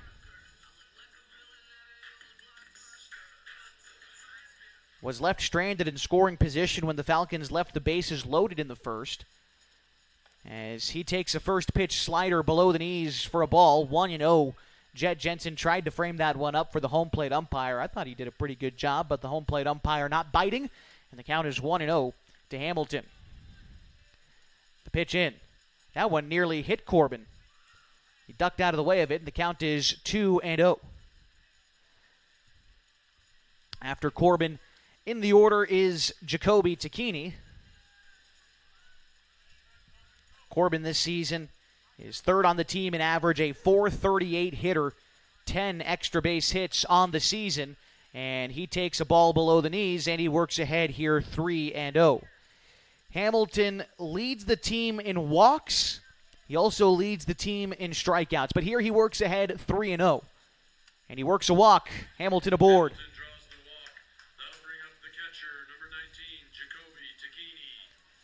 Second walk of the day for Corb, and he is on base. Here's Jacoby Tacchini.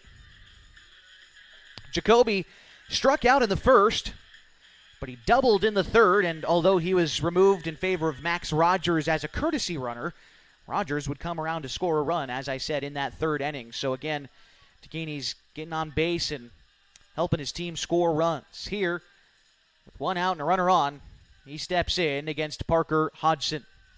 The pitch is behind Tacchini. He works ahead here 1-0.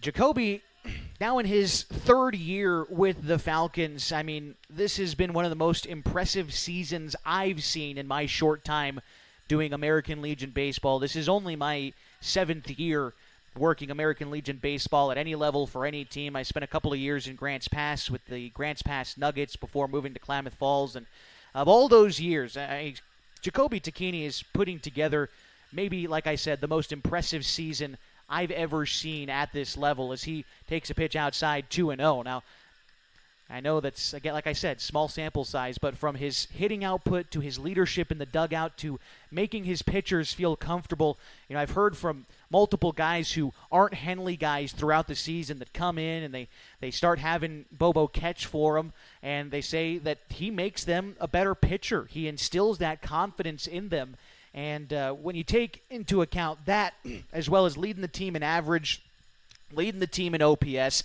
leading the team in hits, leading the team in doubles, leading the team in home runs, leading the team in RBIs.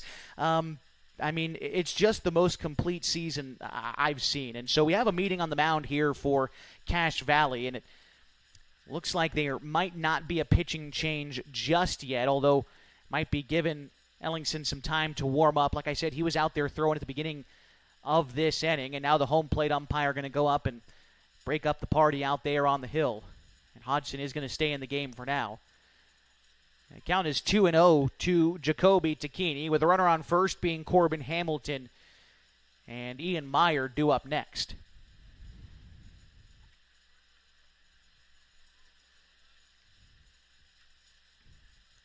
All right, looks like we're about ready to go. Small lead off of first for Hamilton, and the pitch home to Tacchini. Ground ball to short. Up with it is Jensen. On to second for 1. On to first for 2. And they're going to say Rouser did not come back down on the bag. And a fielder's choice allows Tacchini to reach. Boy, Rouser's having to work extremely, extremely hard over there at first to try to save some of these from becoming errors. And I think we're going to have a discussion here. Are they going to say he didn't come back down on the bag? To me, up here, it looked like he did, but I mean, through the netting, and the base umpire is far closer than I am, so I'm going to err on the side of the umpire. But to me, like I said, it did look like he came back down on the bag, but no discussion to be had. There's 2 outs, and a runner aboard at first is Max Rogers after Tacchini reaches on the fielder's choice. And so it brings up Ian Meyer. I suppose that wouldn't have been an error anyway, given the situation. But, again, Rouser over there at first, he's had to work hard today, to say the very least. Ian Meyer getting ready to step in. He's reached base each of his first 2 times up. Meyer is great at that, reaching base. He is second on the team in on-base percentage and hasn't gotten a hit yet today, though. He was hit by a pitch in the first, and he reached on an error in the third.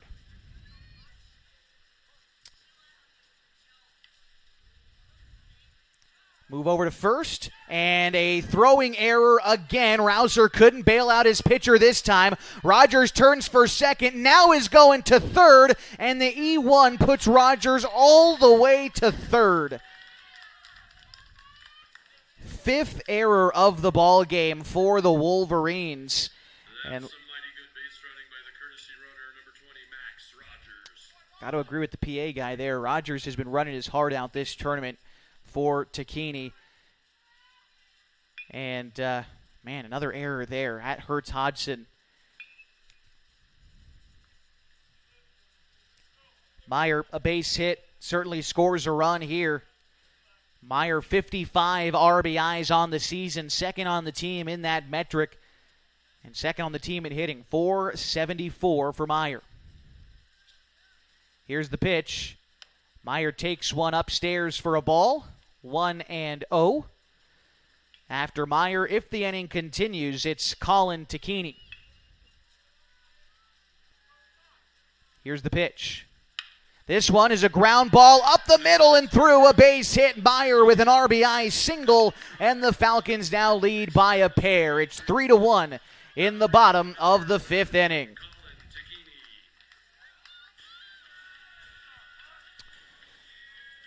Colin getting ready to step in here. He's 0 for 1 in the ball game, but he does have an RBI today. He grounded into a double play in the first, but he hit a sacrifice fly to earn an RBI in the third. Now with 2 outs and a runner aboard at first, Tacchini looking to keep this rally alive. The first pitch is lofted to the right side, but well foul. Counts 0-1 here to Colin with Ty Teeters due up next. Falcons lead 3-1 now in the bottom of the 5th inning. In the final game of pool play here at the Regional. Pitch to Tacchini. Hits that one well to center field, although this one looks playable for Akins. Moves over to his left a couple of steps and makes the catch to end the inning. But the Falcons do score one on the RBI single from Ian Meyer. They leave a runner stranded, and they lead 3-1. To the 6th we go on mybasin.com.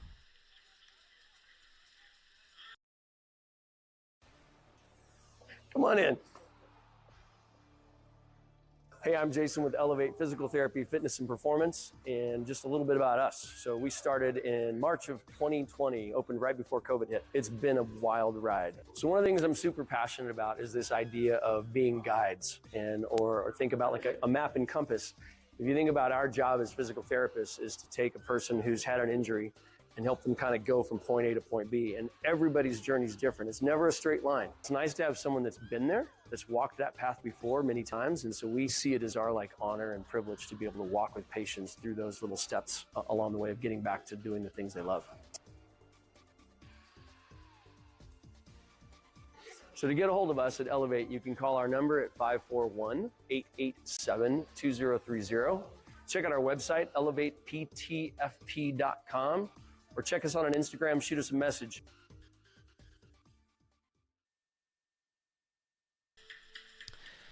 It is the top of the 6th inning here on 104.3 960 Sports and mybasin.com. Josh Eldridge, happy to be along with you today. Falcons lead 3-1 against the Cache Valley Wolverines. Colin Tacchini still out there throwing for the Falcons. He'll have to go through 2, 3, and 4 in the order. Jagger Jensen, Maddox Jensen, and Brett Rouser. Falcons controlling their own destiny, keeping a hold of this game right now. Colin Tacchini's thrown well today and hoping for the same as he works through this Cache Valley order for the 3rd time this morning. Here's the pitch to Jensen. Misses away. Count is 1-0. Jensen is 0 for 2 today. He has struck out twice, once in the 1st and once in the 3rd. Pitch from Colin. That time misses away as well. 2-0 to Jagger Jensen. Cache Valley, for their part, I talk about the Falcons controlling their own destiny. The Wolverines handling theirs as well, despite trailing in this game, as the 2-0 pitch is called a strike on the outer corner, 2-1. Wolverines enter play today 2-0 in pool play, and at this point have given up 11 runs as that pitch misses high, 3-1. If the lead were to stay where it is right now for the Falcons, it would be these two teams who make it out of Pool A. So the Wolverines, like I said, have effectively punched their ticket, barring any kind of massive meltdown from their pitching staff in the late parts of this game, as Tacchini is going to walk Jagger Jensen. Now again, a lot can still happen. That's why I specify if this score stays, then it would be these two teams. But if we start to add some runs here for both sides, we start to bring that into question. The Falcons are able to keep Cache Valley at 4 or fewer runs today, then they'll be in good shape and punch their ticket for Sunday. Anything else, and they'd have to wait for the result of the 4 o'clock game today. That's, of course, including a win, I suppose, in that contingency. Maddox Jensen steps in. He's 1 for 1 today. He doubled in the 1st and walked in the 4th, was left stranded in scoring position both times. Colin Tacchini set and delivers the pitch. It's a check swing at the plate, but Jensen certainly went around, and I think that was going to be called a strike anyway. And so he falls behind of Colin 0-1. Brett Rouser is due up next for the Wolverines.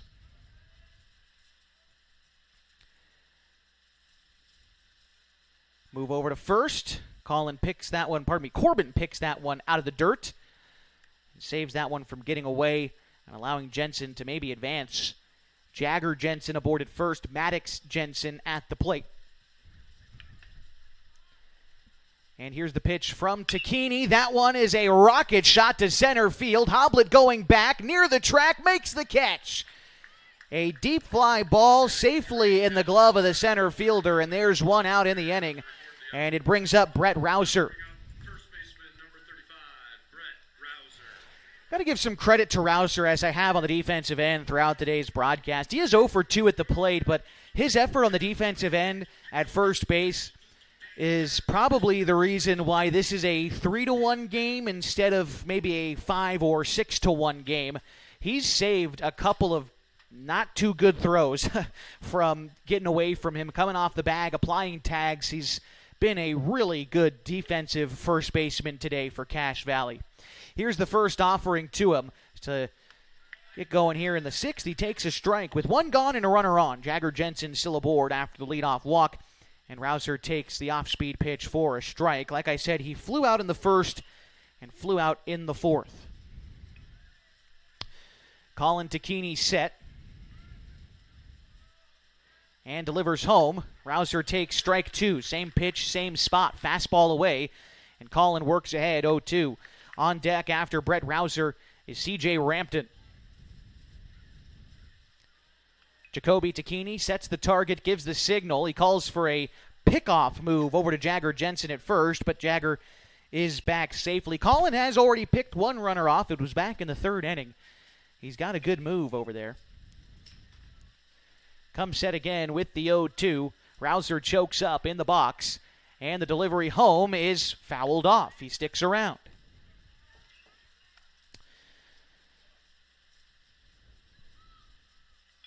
Timeout called. Got to fetch the foul ball. All right. Looks like we're about ready to go. Falcons lead here 3-1. Scored one run in the second, one run in the third, one run at the bottom of the fifth.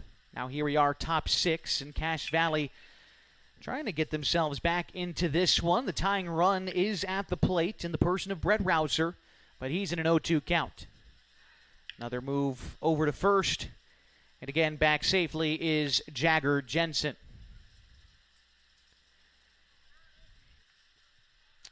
Colin takes a look over at first before coming set with the 0-2 again. And here it comes. Swung on and missed. Tacchini goes with a curveball and sets down Rouser. Two gone in the sixth, then it brings up C.J. Rampton. Rampton 0 for 2 today. He grounded out in the second, struck out in the fourth.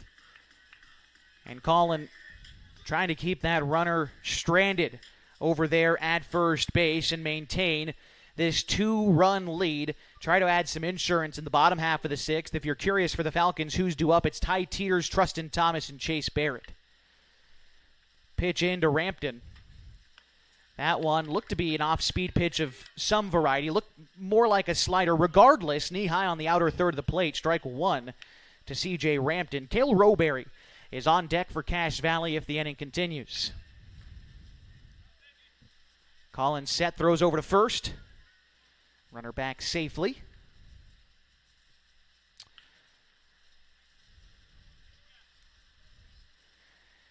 This spell of 5, 6, 7 in the order hasn't produced much today for the Wolverines, and a big swing at a looping breaking ball puts Rampton behind 0-2. And Collins only allowed 3 hits today and hasn't allowed any since the third inning. So he's off to a good start, well on his way to try and shoring up a victory today for his ball club. 2 strikes on the hitter, Rampton. Collins set. And the pitch. Fastball away, misses away. 1-2.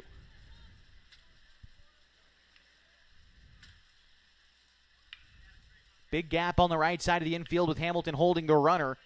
Jensen kind of playing games out there.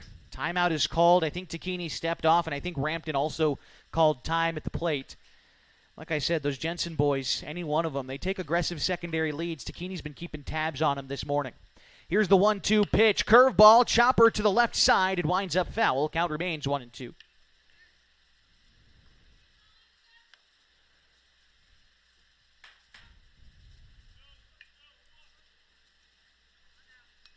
Rampton getting ready to dig back in here.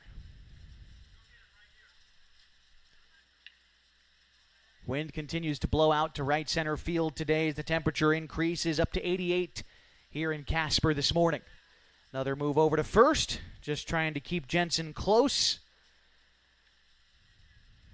And Colin, one of the few Falcons pitchers who likes to throw over a lot, but, well, it's worked for him today. Like I said, already one picked off runner already.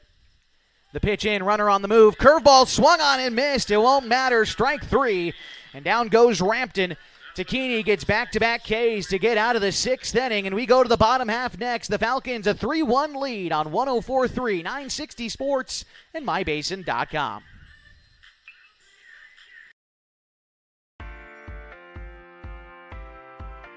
At Geno's on East Main Street, we're always ready for sports season. And now is a perfect time to connect with us. We're open every morning at 6:30, serving simply good food for your breakfast, lunch, and dinner. We offer breakfast burritos and burgers all day, Italian family recipes, monthly specials, amazing desserts, and of course, your choice of cold or hot beverages. Call 884-6474 right now to place a food order for pickup or use DoorDash delivery. Or best of all, come dine in with us. Geno's on East Main, simply good food. Check out our full menu and all our activities at ilovegenos.com. Geno's on East Main, simply good food.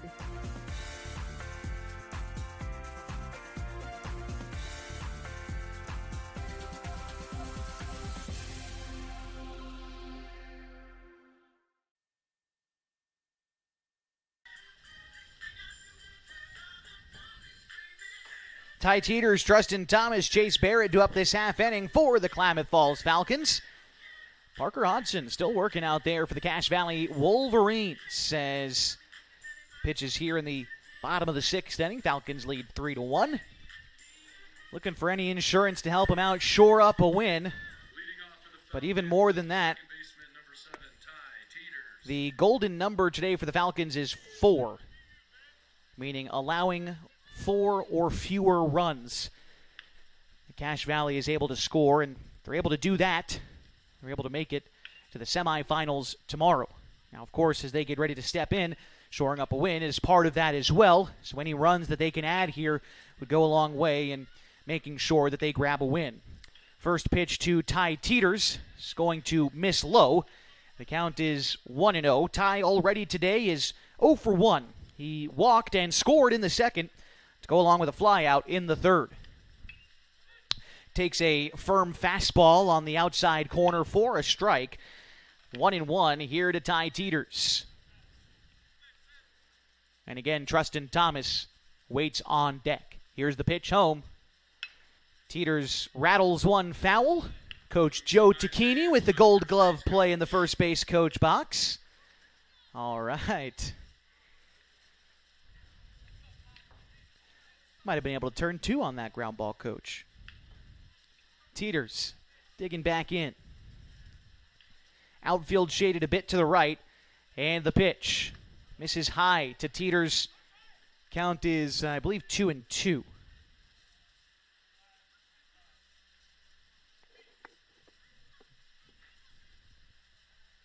Offering on the way. That one misses high and in to Teeters. Count is 3-2. Ty working a good at-bat here to lead off the bottom of the 6th. Pitch on the way, winds up behind him. Teeters is going to get aboard with a walk, and even though that one got away from the catcher, Teeters is going to stay put at first. And Max Rogers is going to come in and run for Teeters here, which is not a courtesy runner. Rogers will replace Teeters on the defensive end, and it looks like we've also got a meeting here coming up for Cache Valley as Coach Jensen makes his way out of the dugout. You wonder if this finally spells the end for Hodgson, and it looks like it will as he takes the baseball and heads out to the outfield. We'll step aside, give the new arm some time to warm up, and we'll welcome you back here in 60 seconds in a 3-1 ball game on MyBasin.com. There's something special about this place. It's more than the quiet mornings and the open skies. It's more than the scenery. It's the people. Around here, people still wave when you pass by. They check in when something's wrong. They show up when it matters. At Sage Credit Union, we're proud to live and work in a region that believes in each other. A place where neighbors lend a hand, small businesses thrive, and generosity runs deep. We believe that being part of a community means giving back to it, not just with dollars, but with time, effort, and heart. That's why our employees earn paid volunteer time. That's why you'll see us at food drives, fundraisers, and the local fair. We show up for our community. This isn't just where we work. This is where we live, where we give, and where we grow. Right here, in the coffee shop, at the fundraiser, and in our local branch. At Sage Credit Union, we've found our people. We'll see you around town.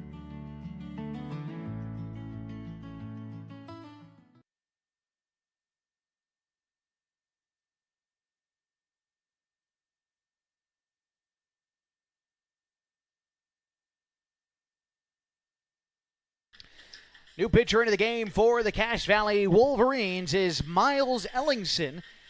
Got a couple of other changes here for the Wolverines. It's going to be Hodgson, who stays in the game but moves out to left field. Murphy Jensen is now out of the game. Apologies for the bit of black screens you're experiencing if you're watching on mybasin.com. Seems that although today is one of the cooler days here at the tournament, one of my pieces of equipment is slightly overheating, so hopefully it won't be a problem for too much longer. Actually, you know what? Let's just try to go ahead and reset this darn thing real quick. Give me about 10 seconds.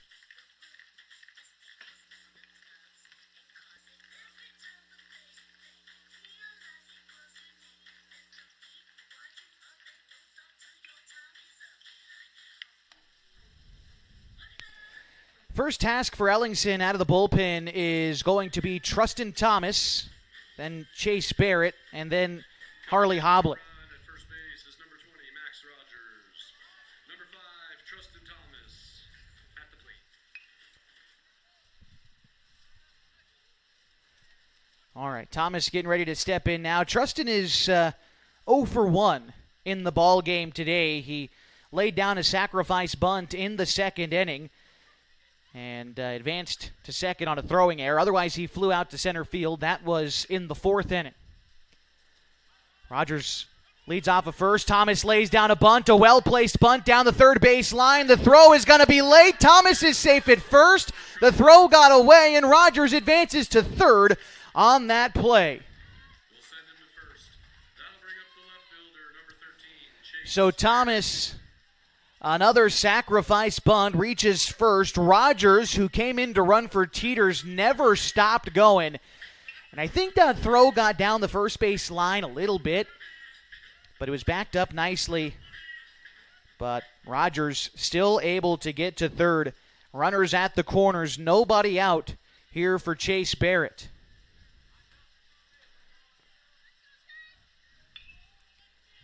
First pitch coming in to Chase Barrett. He looks to lay down a bunt, and he pulls back on a pitch that missed in the dirt. Count is 1-0 to Chase. He had a sacrifice fly with an RBI in the second inning, and he also grounded out in the fourth. So 0 for 1 today for Chase Barrett.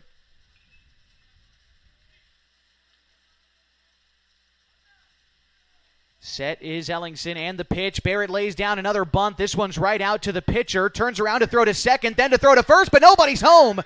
And Ellingson had the ball hit right back to him, but didn't seem like he knew quite what to do with it. And now the bases are loaded for Harley Hoblet. And I suppose, you can't really charge an error for a guy taking too much time to throw the baseball. He looked at second and then just kind of lazily threw to first. There's no other real way to put that. I'm going to go ahead and say Barrett beat out an infield single. And Trustin Thomas advancing to second. And it brings up Harley Hoblet. Falcons in a golden opportunity to try to add a few here.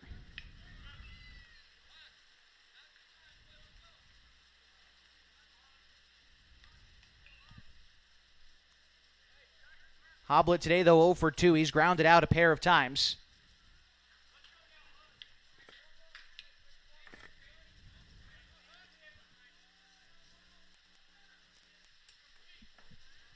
Getting ready for the first pitch on the way. That one is called a strike, 0-1, knee high over the heart of the plate there to Harley. Lineup card turns over next with Carson Sims in the on-deck circle. Set again is Ellingson, and the pitch is flared to the right side, foul. Count is 0-2 to Harley Hoblet. Ty Teeters reached on a walk to lead off this inning. He's since been replaced on the base paths by Max Rogers. He stands at third. Thomas is at second, and Barrett is at first.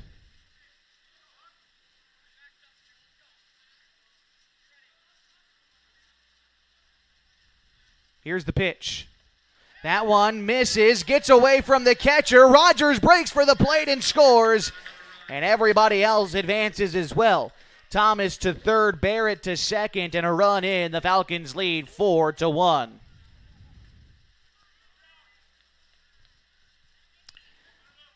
Hoblet now in a 1-2 count. A base hit here could really open up this ball game for the Falcons. Big spot here for the youngster. First-year Falcon is Harley Hoblet. Just wrapped up his freshman year at Henley High School. He's carved out a role on this team, and he's been a difference maker this year in the 9 spot, and he's looking to continue to make a difference here. Pitch on the way is weakly hit foul. Count remains 1-2.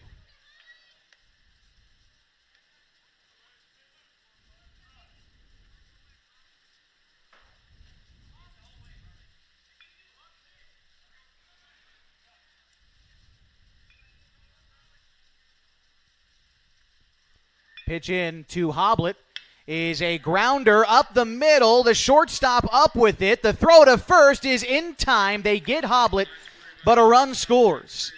And a RBI there for Harley as Thomas comes in. It's now 5-1 Falcons. And we go back to the top here for Carson Sims. By the way, Barrett advances to third on that play.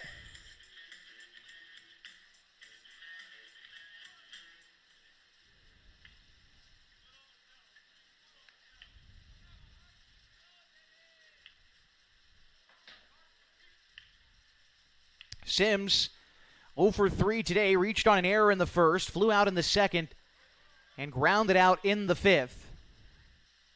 And the first pitch to Sims, a ball, 1-0. Corbin Hamilton due up next. Falcons lead 5-1. Bottom of the sixth inning here at the Northwest Class A American Legion Baseball Tournament.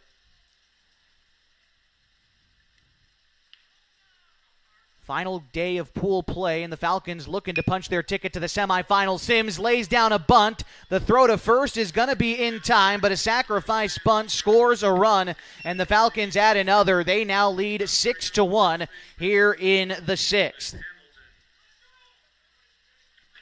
RBI there for Sims on the sacrifice bunt. Hamilton now bats with the bases empty and 2 gone. Great job by Klamath Falls to manufacture a couple of runs here. Make it harder for Cache Valley to make a comeback attempt in this ball game as Hamilton takes strike 1.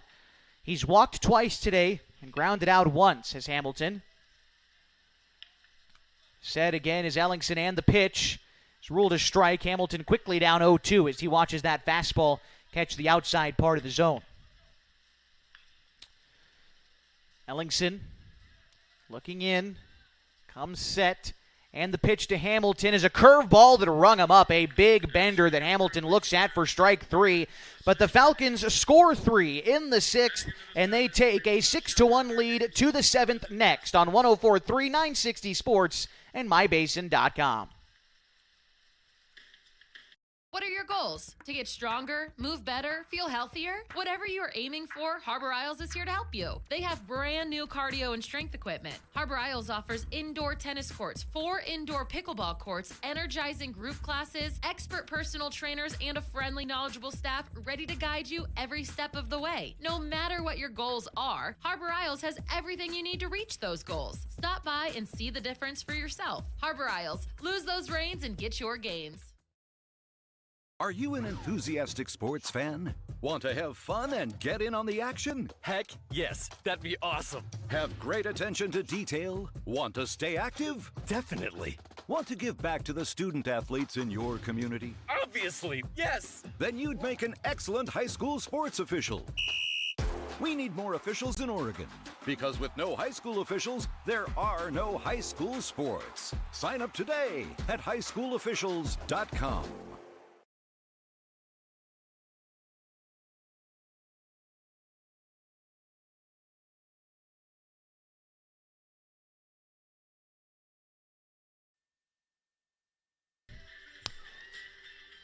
Getting set for the top half of the 7th inning. The Falcons 3 outs away from going 2-1 in pool play, trying to keep Cache Valley off the board here in the 7th. It's Kayla Roberry. Then it'll be Ellington. Ellingson, and then Brady Akins be due up this half inning for Cache Valley. It's 6, 7, and 8 in their order. Or do we have the pitcher batting here in the DH spot? We'll see how this works out exactly. So it's number 15. So here's Parker Hodgson. I was mistaken. I knew there was some change coming up here. Hodgson batting here in the 6th spot, his first at-bat of the day against Colin Takini, looking to go the distance in a must-win game here today for the Falcons. He's thrown exceptionally well, and he works ahead of Hodgson here, 0-1. Pitch from Takini. Called strike, 0-2. And Jacoby Takini pops out from behind home plate for just a second to instruct his outfield to play a bit deep. And here's the pitch to Hodgson. That one misses upstairs. Count is 1-2.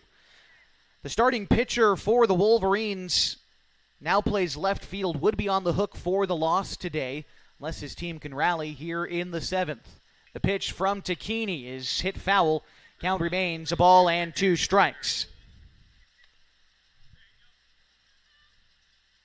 Looks like on deck is Ellingson batting in the 7th spot. And the pitch on the way from Takini is just going to miss outside. Not a bad 2-strike pitch at all. Trying to get Hodgson to chase the curveball, but wisely laying off as the new left fielder for the Wolverines will do it again. Here's the 2-2 pitch. Hit to the right side. Trustin Thomas positioned perfectly for the out. And it won't count in the book, but I'm going to credit Jacoby Takini with the assist because a couple of pitches ago, he instructed Thomas to back up. And you could hear him, back up. He might hit it deep that way. And, well, Thomas hardly had to move once that ball was hit to him. So the captain of the infield helping out his outfield. And a nice play there from Thomas for the first out in the inning. And it brings up the new pitcher, Miles Ellingson. He hits in place of Murphy Jensen, who's 0 for 2 today with a couple of strikeouts. Again, this is the first chance for Ellingson. And Takini goes inside with a fastball and gets ahead here, 0-1. Pitch from Takini. That one misses upstairs. Count is even. A ball and a strike to Ellingson. Brady Akins is on deck for the Wolverines. Colin with the pitch. Swung on and missed. 2 strikes now on the hitter, Ellingson. Colin's been throwing well today, trying to close this one out. Here's the pitch.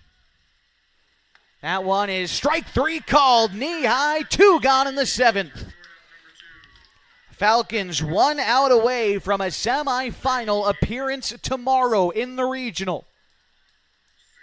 Just needing to set down Akins. 6-1 our score, 2 outs in the 7th. And Akins, who's 0 for 2 today, gets ready to step in. He's grounded out each time up there.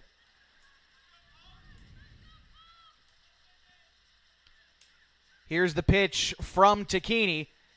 A strike called, letter high on the outside part against the lefty. Takini's got that first pitch strike working today, and he's ahead here of Akins. The pitch is popped foul. Heads up. That was right back towards us again. The Wolverines down to their final strike. The Falcons one strike away from a semifinal appearance. Here's the pitch. Takini kicks and delivers. It's popped up. It's out of play. This one is coming for me. Here we go. Nope. Just dropped short of me. Gosh darn it. I was hoping that was about 2 rows in front of me. I was ready to make a play. If this was banana ball, we'd be heading to the semifinals. Here we go. 0-2, the count to Akins. Takini's going to try again. Here's the pitch. It's popped to the left side. Barrett moving over. He makes the catch. And the Klamath Falls Falcons are semifinal bound at the Northwest Regional Tournament. They defeat the Cache Valley Wolverines 6-1. We'll be back in 2 minutes to recap this one for you next on mybasin.com.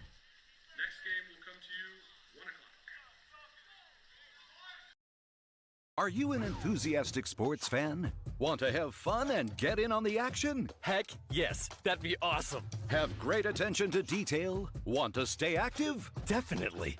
Want to give back to the student athletes in your community? Obviously, yes. Then you'd make an excellent high school sports official. We need more officials in Oregon, because with no high school officials, there are no high school sports. Sign up today at highschoolofficials.com.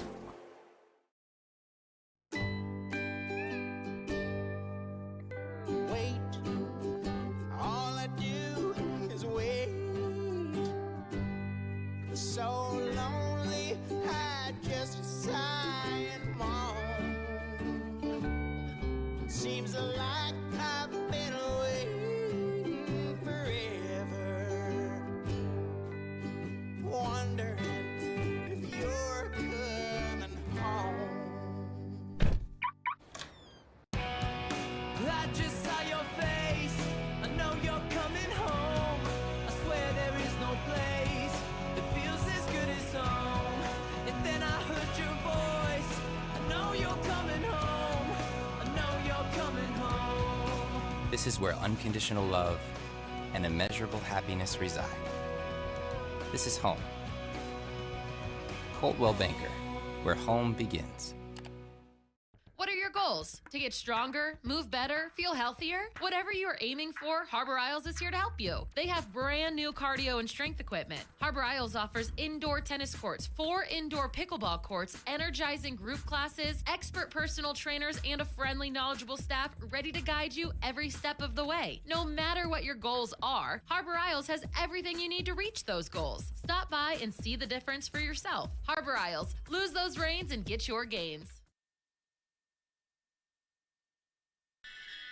We've got a final score here today from Mike Lansing Field in Casper, Wyoming at the Northwest Class A American Legion Baseball Regional Tournament.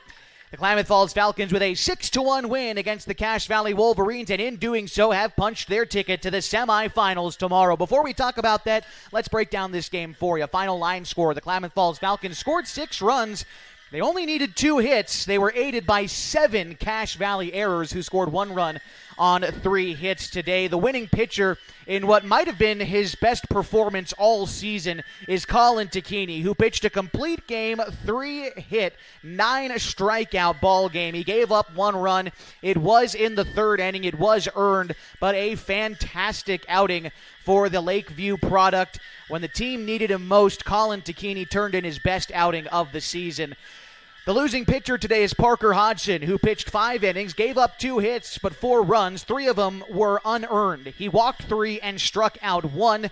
The other pitcher in the game was Miles Ellingson, through 1 inning, allowing 2 unearned runs against the Falcons. Some notables today, like I said, base hits came sparingly. Really, the Falcons aided by some walks, some hit batsmen, and timely errors by the Wolverines. Jacoby Takini finished 1 for 3, had a double. Ian Meyer was 1 for 2 with an RBI single that came later on in the ball game. Not every day you come away with 2 hits feeling good about the result, but today the Falcons don't care about the H column. They care about the R column, and with a 6-1 win, they have advanced to the semifinal regardless of the outcome of the 4 o'clock game today. The Falcons 2-1, and they allowed 18 runs, which is fewer than Burley at 22 through their 2 games. There's no way. So the Falcons are moving on. Now, who do they play? Well, Do we know yet for sure? Not necessarily, although if I'm a betting man, I'm going to place my bet on the Olies to be the number 1 team out of Pool B. Right now, the Falcons will represent the number 2 team out of Pool A, which means they'll take on Pool B's number 1 tomorrow at 2 o'clock here in Casper. That would be 1 o'clock back home in the Basin. Right now, Eugene is 2-0, and they've allowed no runs. So barring any catastrophic meltdown, Eugene is going to be the top team out of Pool B. Now, the question is it going to be Belgrade or is it going to be Service that joins them as the second team out of Pool B? The Olies play Belgrade next. If Eugene is able to defeat them, you'd think it would probably be Service who plays in the nightcap tonight, the host Casper Wildcatters. If you want to keep tabs on these rest of these games today, find out who the Falcons may be playing coming up in the semifinal tomorrow, I encourage you to type in mylocalradio.com, either in your web browser or on your Roku smart TV device. They're going to have broadcasts of the rest of the games today, but for us, we'll be back tomorrow at 2 o'clock here in Casper, 1 o'clock back home in the Basin, as the Falcons have moved on to the semifinals here at the Northwest Regional for Single A American Legion Baseball. The championship game is set to be played at noon on Monday, but first, got to get through a semifinal tomorrow. Thank you so much for joining us for another edition of Klamath Falls Falcons Baseball. Couldn't have done it without everybody who's worked up here in the box with me all weekend. A fantastic crew here in Casper. The host Wildcatters have done a fantastic job hosting this event. Want to thank both of the head coaches of our teams today. Of course, Mr. Sean Teeters for the Klamath Falls Falcons. And for the Wolverines, want to give a shout to Coach Jensen as well for getting with us for a little while before the broadcast today. Thanks to our official scorers here at the ballpark, and thanks to you for joining us for another edition of Klamath Falls Falcons Baseball. They live to play another day, and again, they are one of the 4 very best teams in the Northwest region. Utah will be joining them in the semifinal, but who comes out of Pool B? Follow along on mylocalradio.com for the rest of the night, and then tune back into mybasin.com for the second semifinal of the day at 2 o'clock here in Wyoming, 1 o'clock back home in the Basin. The Falcons in the semifinals. Again, thanks for joining us. Hope you have a great rest of your afternoon. My time here is done. My name is Josh Eldridge. Enjoy your Saturday. So long from Mike Lansing Field in Casper, Wyoming.